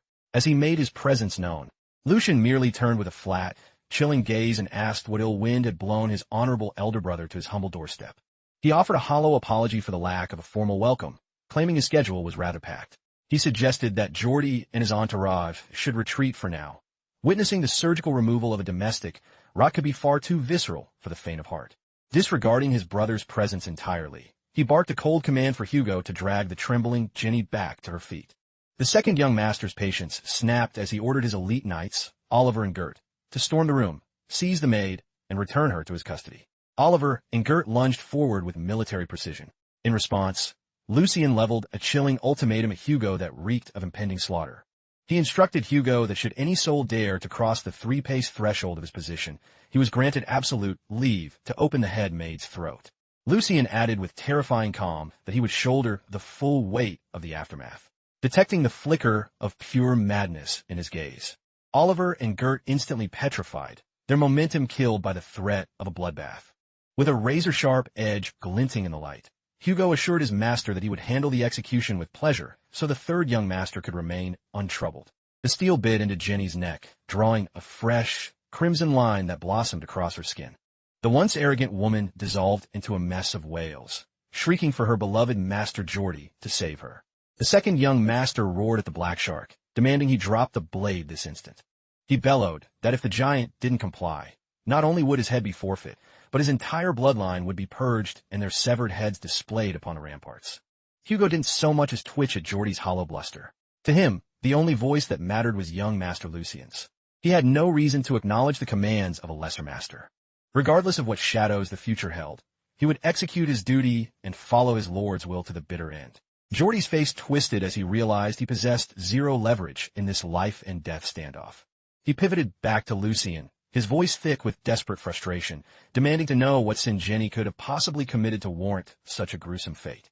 Young Master Lucian meticulously catalogued her transgressions: blatant insubordination, dereliction of duty, and the systematic embezzlement of ducal funds.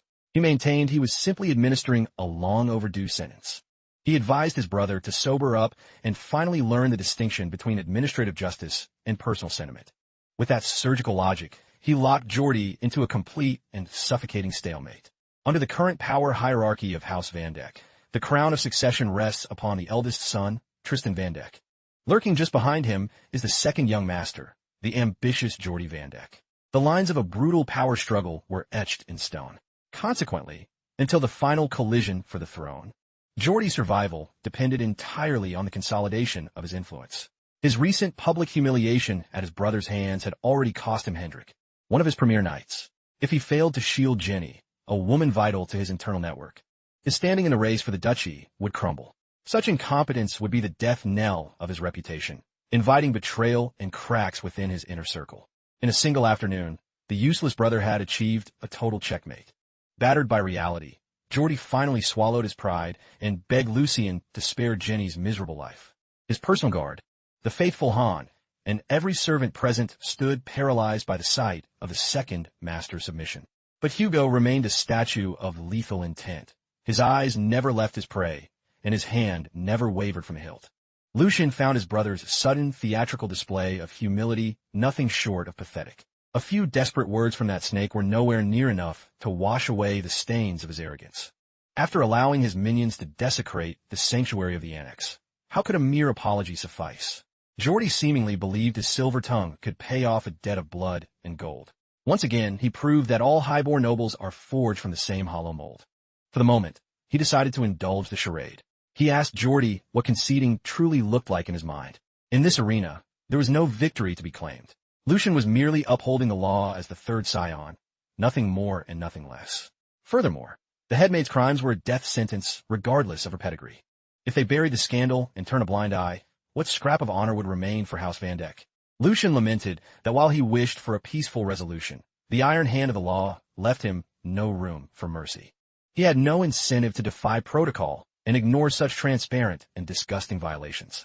Jordy bit his lip so hard it bled, his knuckles white with suppressed rage. He demanded Lucian stop the games and state his true price for her life. The third young master noted that since the dawn of time, the theft of another man's property was met with a very specific brand of retribution. He hinted that he might find the grace to overlook the crimes if the offender reimbursed the stolen wealth several times over. Should a fair price be met, Lucien might be persuaded to forgive this particular sin. Now, the burden shifted to Jordy. Was he willing to bleed his personal fortune to save his puppet? Once the echoes of the confrontation finally faded, a deceptive stillness returned to the halls of the Van Dijk estate. Grand Duke Sigmund Van Dijk sat in silence, weighing the strategic implications of a civil war erupting between his sons. Chief Butler Edwin stood before him, delivering a meticulous breakdown of the bloodshed, as well as the surprising terms of its resolution. At first, the Grand Duke felt compelled to scrutinize the report, doubting if such a dramatic shift could be authentic. However, since Edwin had personally vetted the details, Sigmund knew every word was the cold, hard truth. In the end, Jordy had been forced to bleed, compensating Lucien with 10 times the amount of the stolen funds. Edwin's briefing also highlighted Lucien's mysterious new enforcer, Hugo, who had systematically purged every spy lurking within the annex. Consequently, the third young master had reclaimed his sovereignty, transforming his estate into the most impenetrable fortress within the castle walls.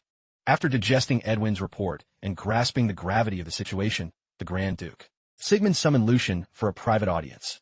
Heeding the Patriarch's call, the third young master arrived at the Solar with lethal punctuality. Sigmund cast a piercing gaze toward his son, instantly sensing that the hollow look in the boy's eyes had been replaced by something sharp and predatory.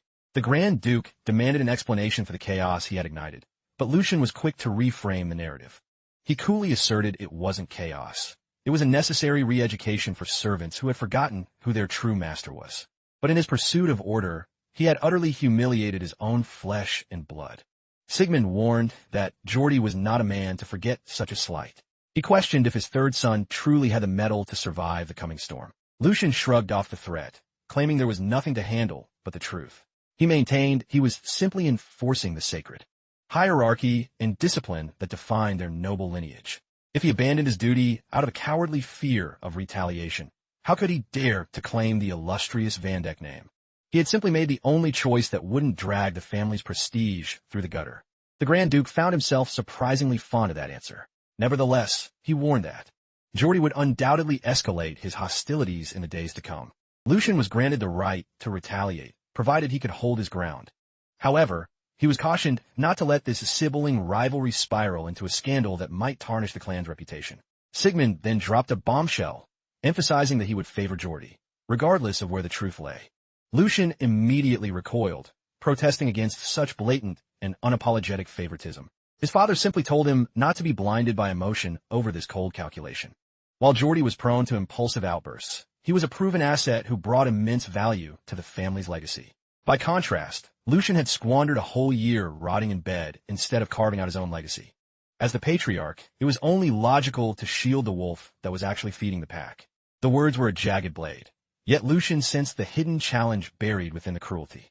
If he read the subtext correctly, his father was giving him a silent green light to trample his brother and seize a higher seat. Grand Duke Sigmund wanted a power player who contributed to the house. Lucien was more than happy to oblige. In that moment, the path forward became crystal clear. Lucien realized his father was intentionally stoking his sense of survival, forcing him to accelerate his evolution. If the Duke was making such a definitive declaration now, it meant the race for the succession was entering its final lethal phase. In a twisted way, he felt a spark of inspiration from his father's indirect counsel, urging him to seize every scrap of power before his brothers could bury him. He wondered if this was the only way a Van Dijk father knew how to love. If the Grand Duke was so concerned about his potential, Lucien decided it was time to provide a sample of his true worth. He slid a thick dossier across the polished mahogany desk, unveiling his next strategic move to the master of the house. It was a maneuver so audacious, it bordered on the revolutionary. The Duke snatched up the document, his eyes darting across the pages as he absorbed the intel. As the horrifying facts registered, a slow, tectonic rage began to radiate from the patriarch. His grip tightened until the parchment crumpled beneath his immense strength. Visible revolted by the contents, he demanded to know if this intelligence was absolute. If Lucien was weaving a web of lies for the sake of ambition, now was the time to confess. But every word in that report was a jagged shard of the truth. Furthermore, Lucien revealed he had already captured a mole tasked with flooding the streets with poison under Marquis Legrand's banner. He urged a full-scale purge. Based on the Duke's aura, he was planning something far more permanent than a mere investigation. The room grew heavy with a suffocating pressure as Sigmund's fury manifested as raw mana, cursing the name of Bernhard Legrand. That arrogant, suicidal scion of the Legrand house. A fellow noble had dared to contaminate Vandek soil with illicit narcotics. This was an insult that could only be washed away in blood. For the first time, Lucian witnessed the raw, world-shaking power of the sword that shields the entire empire. The patriarch of House Vandek was not a man any sane soul would dare cross. At this rate, he feared he might be caught in the collateral damage of his father's escalating fury. Sensing the Grand Duke's boiling rage, Lucian spoke with ironclad conviction. He predicted that even if this treason reached the Emperor's ears, the Legrands would simply burn a few pawns and vanish into the shadows. Every illicit transaction was buried under the Bahawan merchant coalition. On the surface, the Marquis's hands were spotless. Furthermore, a frontal assault might backfire.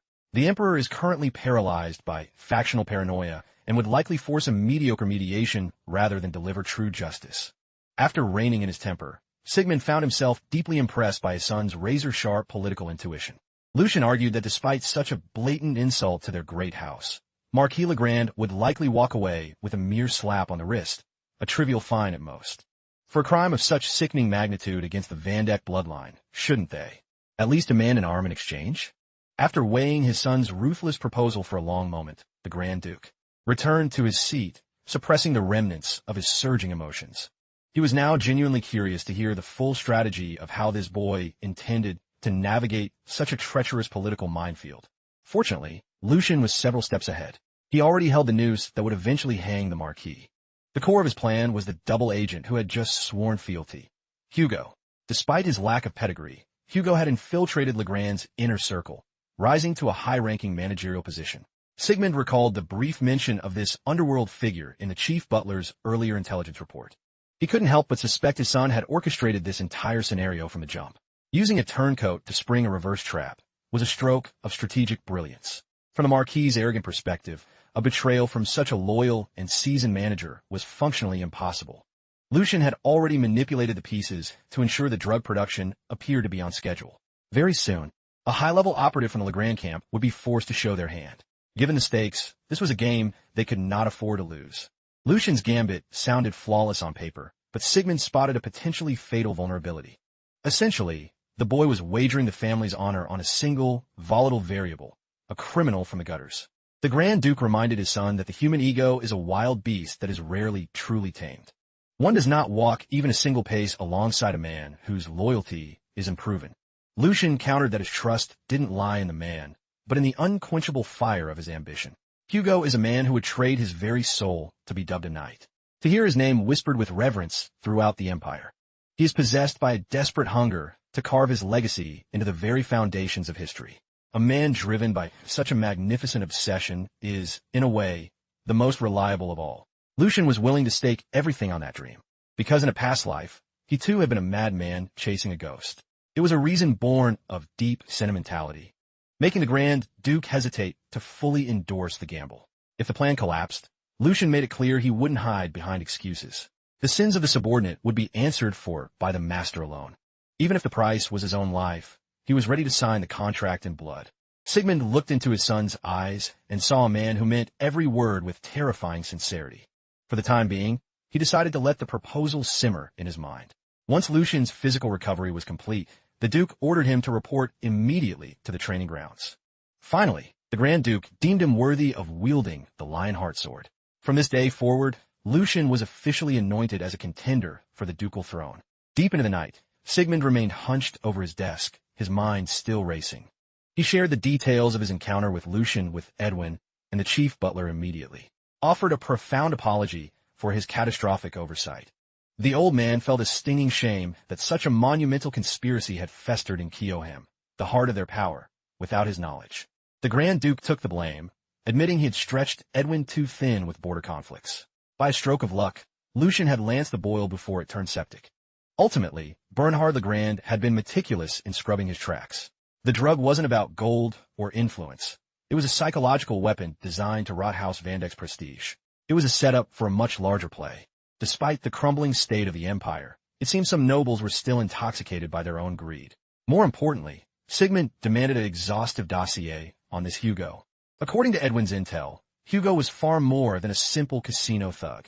He was the shadow king of an organization devouring the underworld at an alarming rate. Logically, he was not the type to kneel to anyone, making Lucian's successful recruitment of the Black Shark even more miraculous. Edwin credited this transformation to Lucian's sudden, explosive maturity. For reasons he couldn't quite articulate, the Grand Duke suspected that Lucian's sudden evolution held secrets far more complex than simple growth. Hugo was a survivor of a world where the weak are eaten. If Lucian were just a boy babbling about dreams, Hugo would have slit his throat. That hardened criminal saw true potential in Lucian, a leader worth dying for. Though it was earlier than he had intended, given Lucian's relentless display of talent, Sigmund decided it was time to clear the path. Starting tomorrow, the Grand Duke would personally oversee the transmission of the family's secret techniques to his third son. As for the man tasked with being his primary instructor, Sigmund already had the perfect candidate in mind, Sir Isin, a name that every swordsman in the Empire has carved into their very soul. It's almost a sin to disturb the tranquil twilight of the old man's golden years. But taking Lucian under his wing will surely provide a spark of purpose for the legendary master as well. The time has come to drag Sir Isin out of his secluded retirement and back into the fray. The news that Lucian had been formally anointed as a contender for the succession spread through his annex like wildfire. Hans stood paralyzed, unable to fathom that his master, who only moments ago was rotting in despair, had staged such a miraculous comeback. The attendant collapsed against Lucian, weeping like a newborn. Hugo had to peel him off, hoisting the sobbing boy into the air as if he were weightless. Despite the abyssal gap in their strength and scars, Hugo respectfully addressed Han as senior. The Black Shark maintained that with the young master's dormant genius, being named a successor was an absolute inevitability. Visualizing his lord's inevitable climb to the throne, he urged Senior Han to start acting like a proper right-hand man. The title of right hand instantly sent Han's imagination into a whirlwind of heroic delusions. A grin split his face from ear to ear, even as he stammered a humble protest about his many flaws. With a titan like Hugo as a junior, how could he ever claim such a lofty rank? Hugo played along with Han's transparent modesty, showering him with hyperbolic praise while hoisting him up and down like a prize. The effortless way the Black Shark manipulated Han proved he possessed the social finesse of a true underworld kingpin. Lucian hummed in quiet agreement with Hugo's assessment. Long before the decree reached the rest of the family, Han and Hugo were the first to hear the truth from Lucian's own lips. He privately admitted that, at times, Han's gentle heart was a glaring strategic liability. Yet, the boy's loyalty was untainted and absolute. He was the only soul brave enough to stand by Lucian when he was nothing but a shadow of a man. With enough tempering and growth, Han had the potential to become a master of internal administration. He would be an immovable pillar of support. As for Hugo, his lethal efficiency was already beyond question. Lucian merely needs to pave the golden path toward knighthood for him. Once that mantle is secured, Hugo's latent talents will explode to their full, terrifying potential. The Black Shark is destined to be an incomparable asset, the sharpest, most loyal blade in Lucian's future arsenal. At this stage, he prioritizes quality over quantity. Nurturing a few elite confidants, step by bloody step, is the only path to ultimate victory. Now that Lucian's status has been elevated, the pace of their lives is about to turn frantic. The road ahead is far too treacherous for him to walk as a lone wolf. But with these two at his side, he is certain to carve out a future more brilliant than the sun. Hugo swore his life to the cause, the raw conviction in his voice vibrating through the room. Han likewise pledged to remain the master's most steadfast and reliable shield. The very next dawn, Lucian rose before the sun, his heart pounding as he marched toward the training grounds.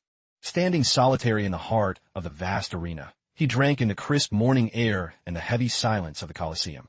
Lucian closed his eyes, his mind drifting back to the ghost of his past life.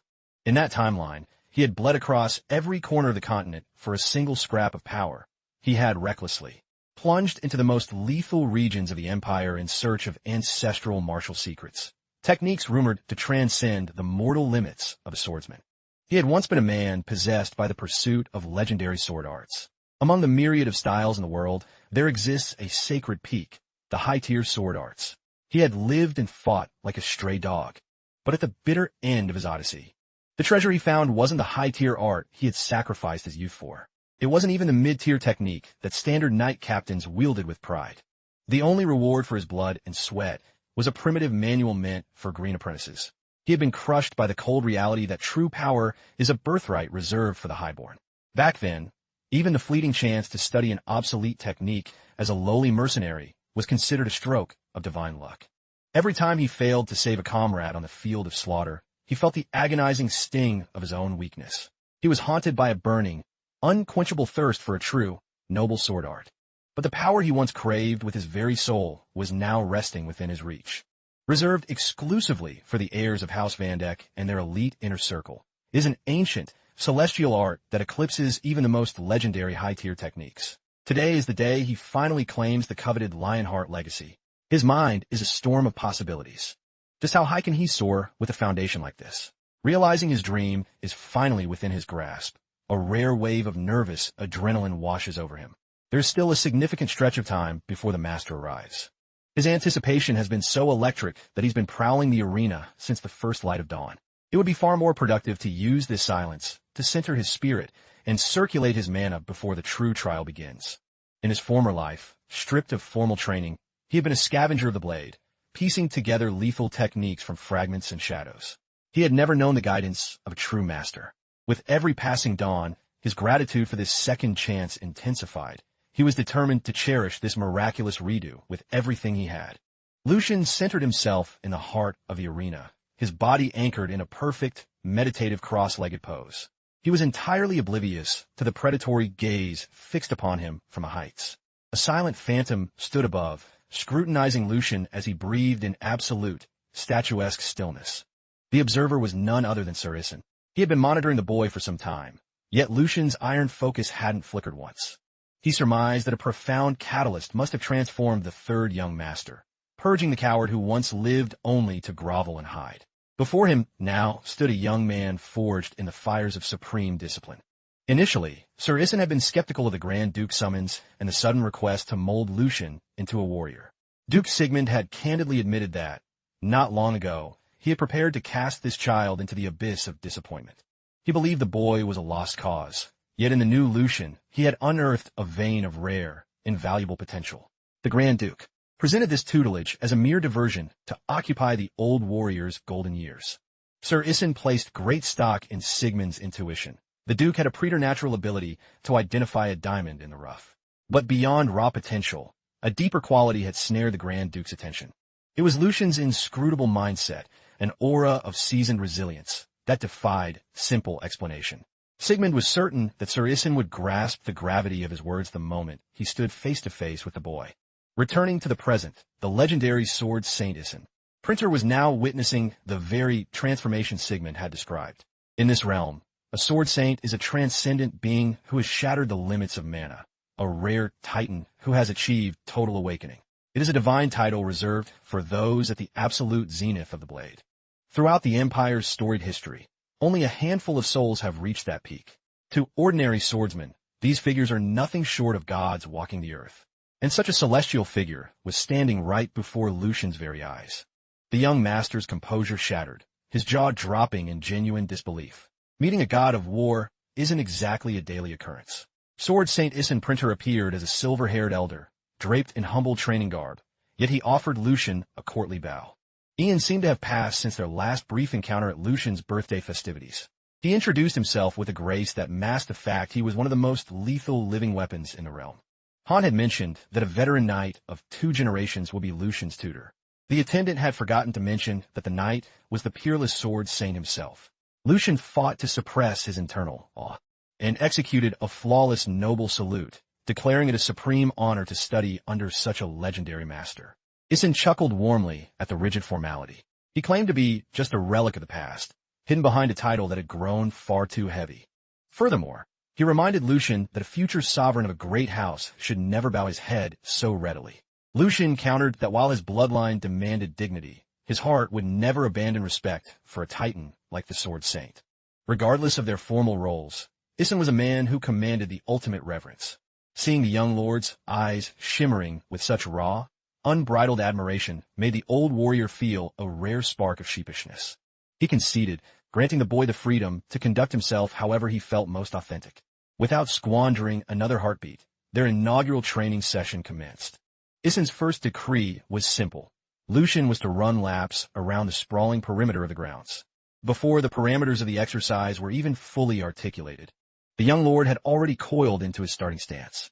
With a fire in his eyes, he stared at his mentor, vibrating with the need for a single nod of approval. Taken aback by such explosive eagerness, the elder urged him to halt. Isin found it surreal that the boy hadn't uttered a single word of protest or inquiry. Why run? How many miles? What was the strategic value? Most noble scions would have bombarded him with complaints before lifting a single finger. Of course, Lucian was curious, but he understood instinctively that if he was told to run, it was because the path demanded it. He believed a true disciple should simply absorb the master's wisdom and trust the underlying rhythm of the training. Isin saw a light in Lucian's eyes that was absent in his peers. This was a pure, carnal hunger for the way of the sword. Finally, the hidden layers of the Duke's cryptic message during their meeting began to unfold. Without further hesitation, he gave the signal. Flashing a grin of pure resolve, Lucian charged out onto the sun-scorched earth. As he hammered out laps across the field, Isin monitored his progress from a calculated distance. Lucian was attacking this mundane task with the intensity of a life-or-death duel. Each stride was a rhythmic explosion, and his velocity began to climb with steady, deliberate force. The truth was, Lucian's obedience wasn't blind. He had already deciphered the profound, secret purpose behind this simple run. He was assigned a grueling, monotonous physical task to gauge the depth of his character. In essence, a trial to see if he possesses the raw potential of a true warrior. Lucian is well aware of the play, having employed the same psychological tactics during his brutal tenure as a mercenary captain.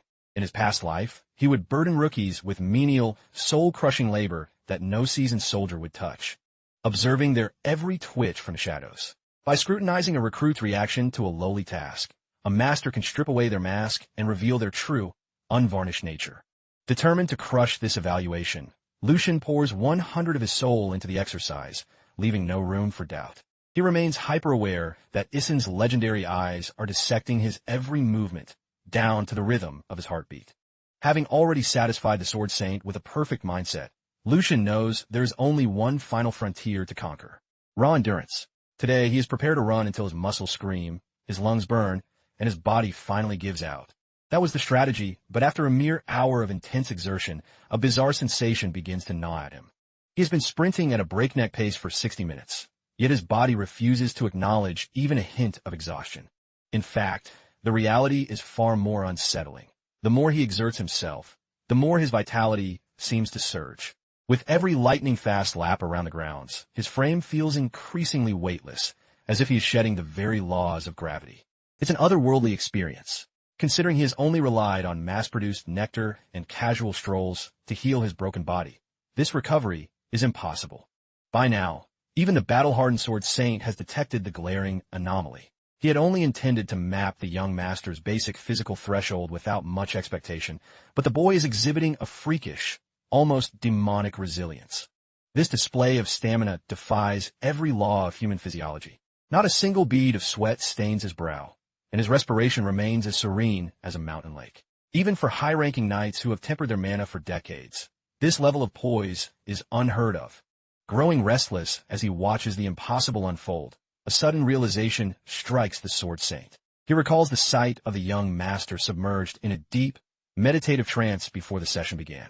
Driven to confirm a world-shattering hunch, Master Isin glides onto the training field with lethal elegance. He barks a command for Lucian to halt, bringing the exercise to an abrupt end. The young master wavers, wondering if he has inadvertently committed some grave error in his technique. Before him, the Sword Saint's presence shifts, his body beginning to pulsate with the weight of pure, unadulterated mana. Isin demands a single truth. Was that earlier meditation actually a high-level mana circulation technique, rather than a simple exercise in mental clarity? Seeing no advantage in concealing his progress from his new mentor, the young master confirms the Saint's suspicion. He has been utilizing mana circulation because nothing purges the mind more effectively. Armed with that staggering confession, Isin requests permission to physically probe Lucian's internal pathways. A heartbeat later, he grasps the boy's wrist, instructing him to remain perfectly still, regardless of the invasive sensations that are about to follow. With the surgical precision of a master surgeon, Master Isin begins to flood the young master's veins with a steady stream of his own refined mana. In an instant, he gains total access to the boy's subterranean circulatory circuits. The silence of the inspection stretches into a tense, agonizing eternity. Finally, the Sword Saint uncovers the truth behind Lucian's godlike stamina. As he feared, Lucian has achieved the final stage of mana circulation. They're standing in the same divine realm. But the horror goes deeper. The boy has transcended the theoretical peak, a boundary even a titan like Issen hasn't breached. This child is pioneering a path that shouldn't exist. After withdrawing his mana, Issen stands frozen, his mind reeling from the discovery. He slowly retracts his energy into his own core and releases the young master's hand. With his fingers visibly trembling, he asks Lucian exactly how long he's been cultivating and when he broke through to this ultimate stage. The young master is genuinely bewildered by the question. It is clear he has no grasp of the sheer magnitude of the miracle he has performed. By Issen's estimation, the purity of Lucian's mana is like untouched snow on a pristine winter peak, utterly devoid of corruption. His mana core is a masterpiece of efficiency, vibrating like a source of perpetual, infinite motion. He has ascended to a realm that most legendary warriors spend a dozen lifetimes chasing, only to die in the shadows of its foothills. Lucian had suspected his growth was rapid, but he never dreamed he was hovering on the edge of perfection. If that is the reality, then the time for secrets between master and disciple has come to an end. He has a mountain of questions regarding his own supernatural condition. Mysteries that only a man who has reached the summit of swordsmanship can hope to unravel. Lucian confesses that just 1 month ago, he began to circulate mana instinctively, only to find every single circuit wide open and waiting. He had been taught that circulation was a journey of agony and obstructed paths, yet he encountered no resistance, no friction, and not a single moment of pain. This child has obliterated the Sword Saint's every expectation. Even as a self-proclaimed prodigy, it took the old warrior decades of agonizing discipline to summit that peak. Gazing upon this young master, he realized the legends of swordsmen cleaving mountains and parting seas were no mere myths. They were a glimpse into an attainable reality. Issen's expression hardened into a mask of solemnity as he requested permission to speak with brutal, potentially insolent honesty. He asked if young Master Lucian would consider forsaking his birthright as a successor to House Vandeck to pursue a far more transcendent destiny. Lucian was rocked by the old man's radical proposition. Why on earth would he abandon the position of heir he had just bled and fought to reclaim? A flash of dread crossed his mind. Perhaps his body was defective, incapable of mastering the blade, or doomed to shatter under the weight of his own mana. Issen quickly intervened, assuring him that the truth was the polar opposite of his darkest fears. He declared without a shred of doubt that Lucian's physical vessel was the blueprint of a truly flawless warrior. Not only could he weaponize his mana with terrifying efficiency, but he also held the potential to peer beyond the ultimate summit and rewrite the laws of logic. In short, if the young master abandoned all else to hone his craft, ascending to the rank of Sword Saint would be an absolute certainty. Given, of course, the requisite time and unyielding discipline. For a man who had spent his previous life starving for the pinnacle of swordsmanship, being told the title of Sword Saint was within his grasp was like a fever dream made flesh. He knew his constitution was extraordinary, but this was a revelation beyond his wildest fantasies. By securing the Lionheart style, Lucian believed he had finally discovered the catalyst to turn his impossible ambitions into a concrete reality. Who could have predicted he possessed the latent power to transcend even that exalted realm? A direct, golden path leading to the very apex of the way of the sword. Yet, the fact that Issen forced a choice between his family and the blade suggested that the road to becoming a saint was one of absolute, singular devotion. Master Issen confirmed the grim reality. He could only master one path. To be blunt, the old warrior's sands were running thin. He didn't have much longer to linger in this world.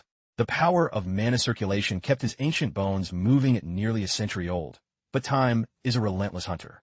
He could feel his physical form fraying, to pass his legacy to the next saint.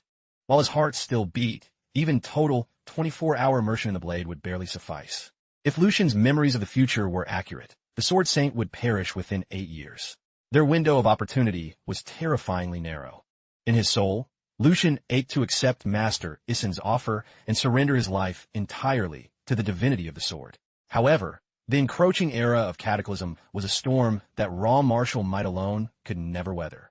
The survivors of the coming continental upheaval would be those with the weight of legitimacy and noble titles behind them. Though the door to his lifelong obsession had swung wide, he was forced to pivot toward the cold necessity of the bigger picture. He bowed an apology to Sir Issen. He had resolved to remain a Vandek, tethered to his duty, until the bitter end. The Sword Saint had offered him a destiny far exceeding his rank, a monumental responsibility he simply could not shoulder yet. Fortunately, the old legend understood the boy's turmoil. It was his own selfish ambition that had thrust the child into such a cruel dilemma. He lamented squandering his youth only to let the fires of greed flicker when he was already standing at the edge of the grave. He simply yearned to carve an eternal legacy into the world through Lucian before he faded into history. Seeing the old man haunted by his waning life and missing heir, a brilliant spark ignited in Lucian's mind. He asked, what would the Sword Saint do if another vessel of true, untainted talent appeared? Someone, other than me, far from the opulence of the Vandek estate, deep within the shadows of a primordial forest. The rhythmic thunder of galloping hooves shattered the silence. Mounted upon a massive, powerful warhorse was a young man draped in the finery of a highborn noble. His ride was abruptly halted by a frantic servant stumbling into the clearing. Wheezing for breath, the man delivered an urgent report regarding the third son of House Vandek. The volatile young noble violently jerked his horse's reins. He couldn't fathom that the absurd tales reaching his ears could hold a grain of truth. The fourth son of House Vandek, Joshua Vandek, flatly refused to believe his idiot brother had been elevated to a candidate for the lordship. The servant elaborated, confirming the rumors were ironclad. The Grand Duke himself had made the decree. Furthermore, young Master Lucian was now training under the personal tutelage of the legendary Sir Isin. Joshua was consumed by a white-hot rage. All his life, he had looked down on Lucian as a pathetic anchor. Struggling to build power while being crushed by two older brothers was grueling enough. Now, even the neutral factions had found a fresh puppet to rally behind. He would have infinitely preferred it if Lucian had continued to rot away in obscurity. The attendant nervously advised him to guard his tongue. But how could Joshua remain composed when the alliance he had bled for could disintegrate at any moment? It was insulting enough to call Lucian brother when they were mere months apart. The news that the third, young master was now a sanctioned successor pushed him over the brink of sanity. He needed a way to prove his supremacy, and he needed it now. Since Lucian is a mere novice in the ways of the blade, he'll be desperate for a sparring partner to sharpen his dull skills. He barked an order to his attendant to fetch real, lethal steel, sword sharp enough to draw blood. He had no intention of playing around with pathetic wooden toys. Only the weight of a true weapon would suffice. He was going to remind his sickly older brother that the hierarchy remained unchanged. This little brat truly believed he had become the protagonist of his own story. Meanwhile, back at the arena, Lucian was attempting to persuade the Sword Saint to accept a different disciple in his stead.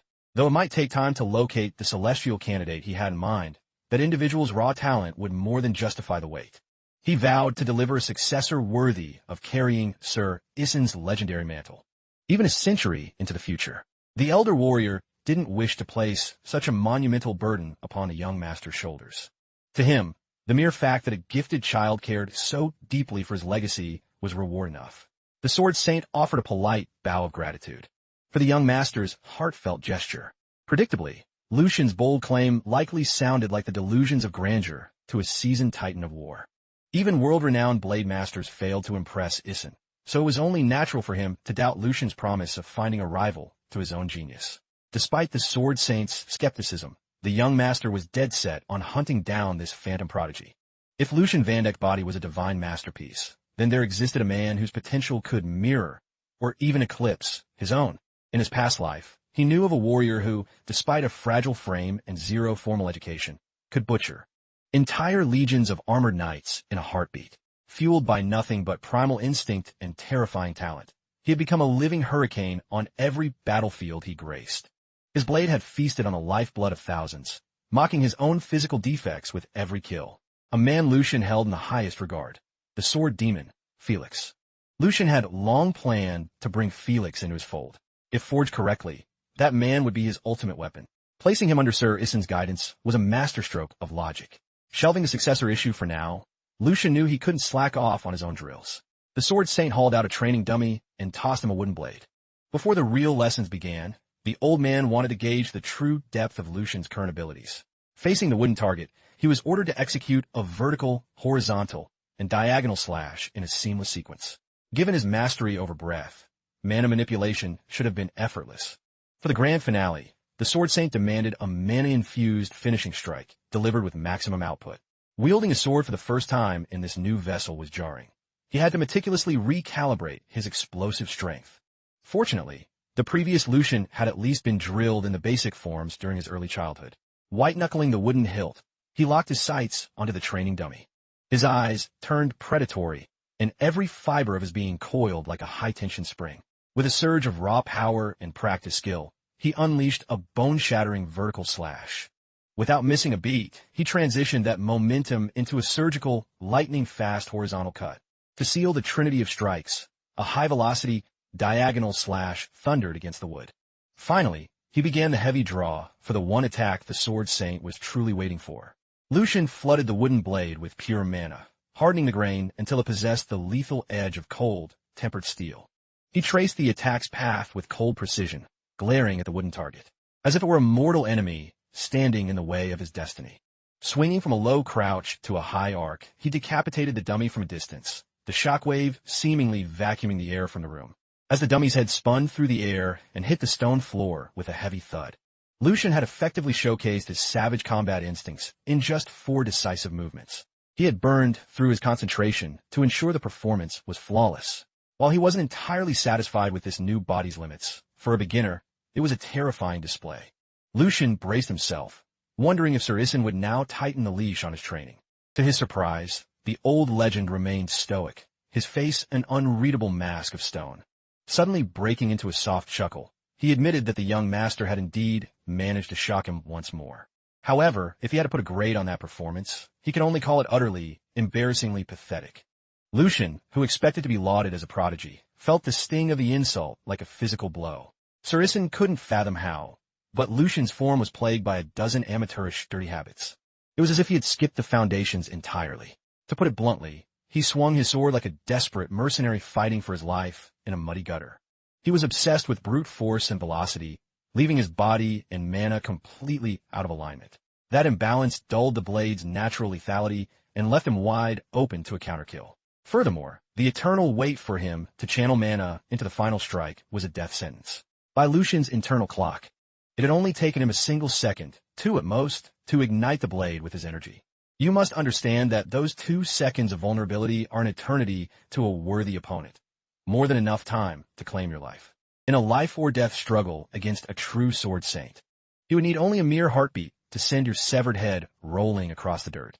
In this brutal opening lesson, Lucian had to grasp the lethal gravity of every millisecond. Those microscopic windows are the sole arbiters between glory and a shallow grave. The boy didn't even register the old man's movement until the cold bite of the wooden sword was already pressing against his throat. Lucian was forced to swallow the bitter reality of the abyssal gap between them. He felt like a total amateur. He could have been executed twice over without ever seeing the blow coming. The pampered life of a highborn noble had poisoned his edge, making him soft, arrogant, and dangerously complacent. With raw, unshakable sincerity, Lucian vowed to sear this humiliation into his soul and train like a demon to purge his flawed habits. The venerable Isin mused that a gifted physique is no shield against a master of mana. Raw muscle is a blunt tool that breaks against true refinement. Dissonance between flesh and energy is a fatal leak that invites catastrophe. To awaken the true lethality of the blade, internal spirit and external force must fuse into a singular, devastating tide. Power is born of that sacred harmony. To demonstrate, the elder unleashed a deceptively simple, lightning-fast lunge toward the training dummy. Initially, it appeared the strike had been harmless, leaving the target's surface seemingly untouched.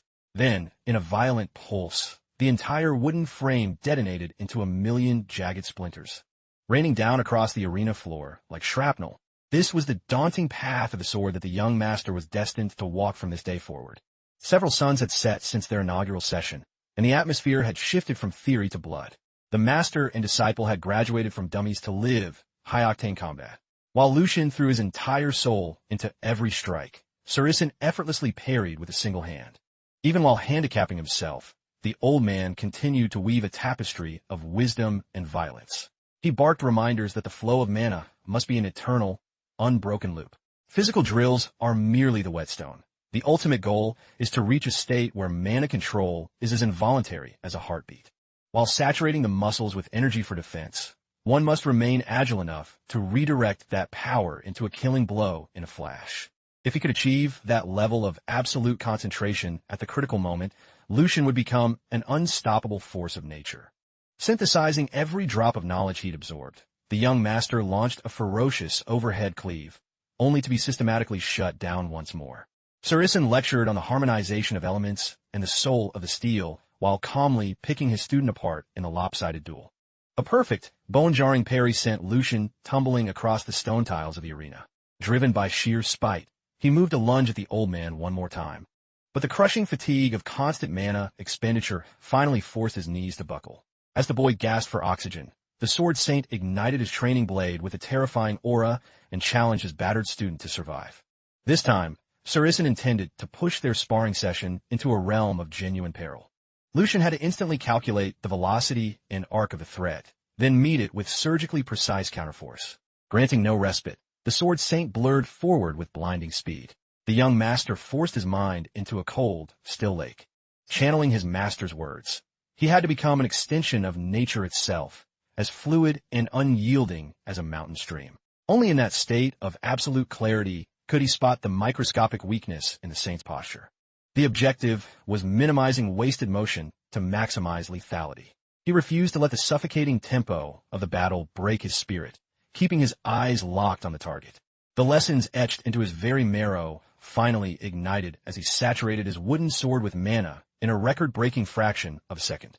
Meeting Sir Isin's devastating strike with the perfect angle and inhuman timing, he successfully deflected the lethal arc aimed directly at his skull. For the first time since beginning this hellish tutelage, the crushing sensation of helplessness finally began to evaporate. The peerless mana of a genius and the effortless might of a sword saint collided in a shower of sparks.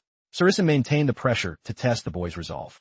Satisfied with what he found, he smoothly retracted his blade, letting the violent kinetic energy dissipate into the air. He called an end to the session, commanding Lucian to carve the sensation of that successful parry into the walls of his soul. If he could replicate that feeling at will, he would finally earn the title of a first-class swordsman. The young master could only offer a pained, wry grin. His master's simple advice felt like trying to catch lightning in a bottle. Never mind carving feelings into his soul. He couldn't even feel his own legs before he collapsed into the dirt. Drenched in sweat and utterly drained, the young master offered a sincere bow of gratitude to his mentor. Around them, the training grounds looked like a war zone, littered with debris and cracked stone. Lately, repair crews were being summoned daily just to patch up the wreckage left by their sessions. Yet every time the workers returned, the devastation they found was more absolute than the day before. They couldn't begin to fathom what kind of monstrous training the young master was enduring to wreak such havoc. Fresh from his dance with the Sword Saint, Lucian slumped against a pillar, desperate to claw back some semblance of strength. After this torturous marathon, he felt nothing but profound gratitude for having survived another grueling session with the legend. Who would have guessed that the old man's brutal refinement would finally purge the jagged, unpolished habits of a lifetime spent as a mercenary? If being pulverized in the training yard every day is the toll for true mastery, then it's a price he would pay 10 times over. This searing physical pain only served as a catalyst, helping him absorb the profound secrets of the blade at an accelerated pace. The more he trained under Sir Isin, the more his awe for the Sword Saint deepened. The master possessed a preternatural ability to engineer peril, tailored perfectly to Lucian's threshold, forcing out instinctual, perfect reactions through relentless pressure. Lucian understood that Isin's coaching was a miracle of intuition. The old warrior read his student's physical and mental state with surgical precision. By simply surrendering his vessel to be forged by that wisdom, he felt his lethality evolving with every setting sun. Until now, Lucian believed the peak of swordsmanship was reached through sheer, mindless repetition. He had never truly understood the trinity of balance, latent energy, and fluid motion. The most vital spark of the entire process had been slumbering within his own soul all along. Had he possessed this enlightenment in his previous life, the threads of fate would have surely been woven differently. In that final, desperate clash against the commander, his blade would have found its mark instead of falling short. Even now, the high-definition memory of his death and catastrophic failure played on a loop behind his eyes. Analyzing that past slaughter, he knew with iron certainty that he wouldn't have been cut down so easily. He might have even forced the commander into a corner with a far more sophisticated and lethal understanding of the sword. The shadow of that pathetic, one-sided defeat remained a bitter stain on Lucian's pride. Now that his strength had returned, he felt it would be a sin to let this momentum go to waste. If he could locate a halfway decent sparring partner nearby, he could finally put his newfound evolution to the test. The gods of war must have been listening, for they delivered a sacrifice directly to his feet. His youngest brother, the arrogant Joshua Van Dek, was strutting into the arena with a sneering servant in his wake. Bursting with unearned confidence, Joshua approached and bowed to Sir Isin, possessing the sheer gall to act as if you're the saint's rightful protege. The Sword Saint maintained a mask of polite neutrality, inquiring what business brought the fourth young master to the training grounds so unexpectedly.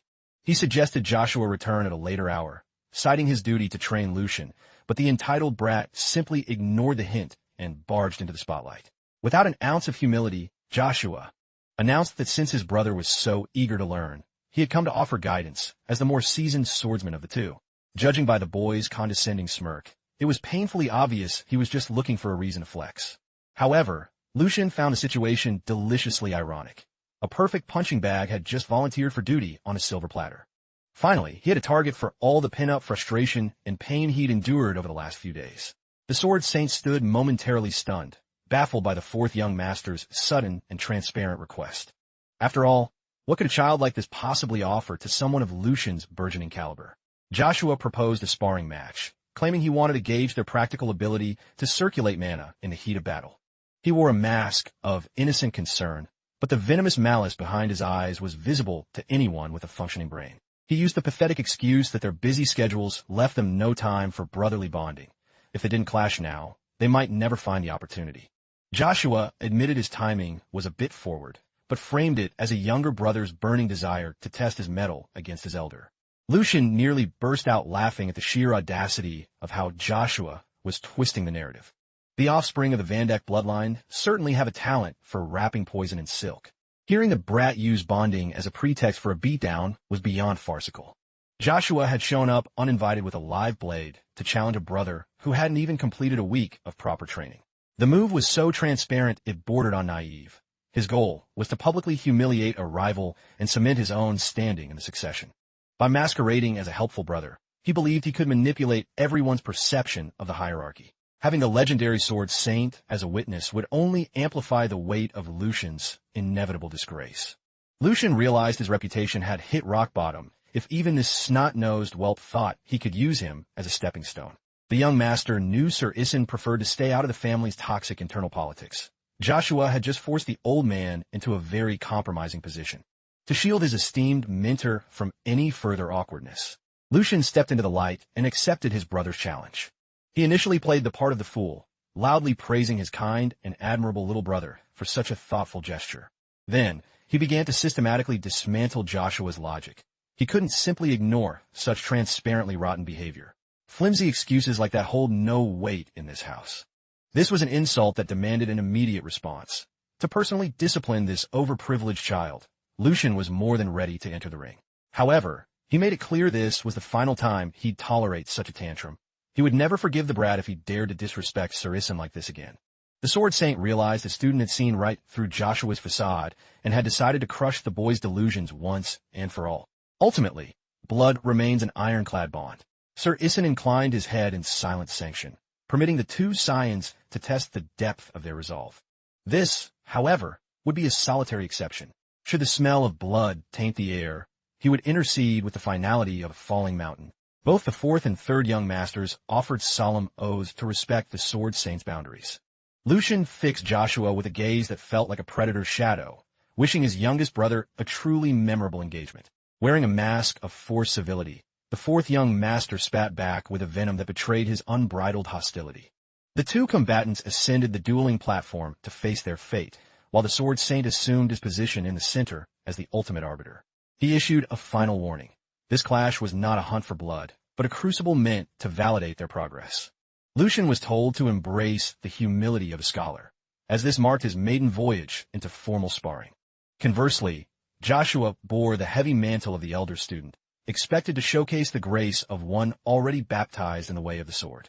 The old legend demanded a performance that would not stain the illustrious legacy of House Van Dek. To signal the commencement of the trial, both brothers unsheathed their blades in a synchronized flash of steel. White-knuckling their hilts, the two young lords locked eyes in a suffocating, high-tension standoff. Joshua was clearly reeling. He wasn't accustomed to Lucian wielding the authority of an elder brother or standing with such unshakable spine. Each time Lucian leveraged his seniority, Joshua's pride suffered a jagged wound. The brat was internally combusting over the fact that a mere few months of age separated him from the man he despised. At least the hardest hurdle was cleared. He had bullied his way into the ring and could finally silence Lucian's arrogance once the dust settled. In Joshua's twisted logic, authority didn't stem from the order of birth, but from the raw, undeniable dominance of talent. By now, his facade had crumbled entirely, revealing a face twisted with a malice usually reserved for a blood feud. Focusing his entire being on the cold steel in his palm, Lucian felt a surge of lethal nostalgia. That familiar, heavy chill. 2 months and a whole lifetime had passed since he last held a true instrument of death. If he were still a gutter-born mercenary, he would have already used every dishonorable trick in the book to gut this noble whelp. But today, he would fight with the dignity of his bloodline, radiating the majestic, crushing aura of the third young master. He had to stay vigilant. If he instinctively unleashed a high-tier mercenary technique in the heat of battle, the Sword Saint's sharp eyes would certainly spot the anomaly. Even though Joshua was a venomous viper in the making, Lucian reminded himself the boy was still a green child who hadn't seen the world bleed. He truly intended to keep this lesson educational. However, Joshua's ego couldn't stay quiet, sneering a remark about where all that grand confidence had suddenly vanished to. The fourth young master mistook Lucian's lethal focus for paralysis, convinced that the family failure was currently drowning in a cold sweat at the sight of live steel. He even feigned concern, noting that accidents are common in live duels unless the skill gap is immense. The brat even offered the insult of switching back to wooden toys to protect him. But that was a grave miscalculation. Lucian had hoped to be gentle, but it seemed. Joshua was practically screaming for a taste of genuine agony.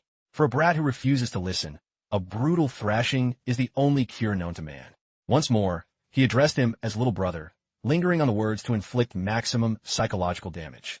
Instantly provoked, Joshua dropped into a low, aggressive stance, coiling like a spring ready to snap.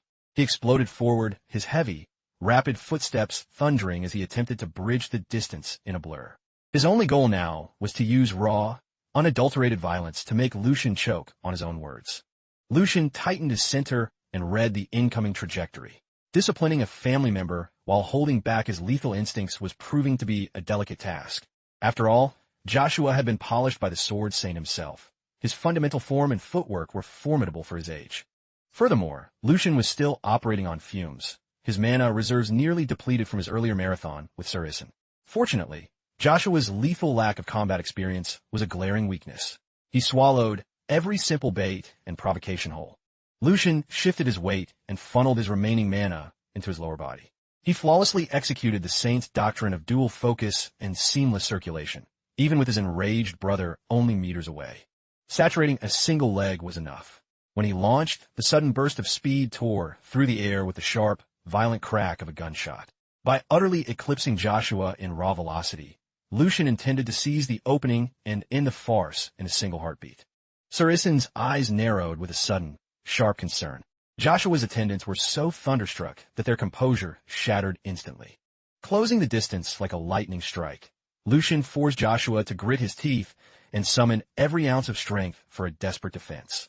If he failed to parry now, he might just find himself silenced for good. Lucian's blade carved a lethal, silver arc with unstoppable momentum, all while he continued to rain dry, mocking remarks upon his precious little brother.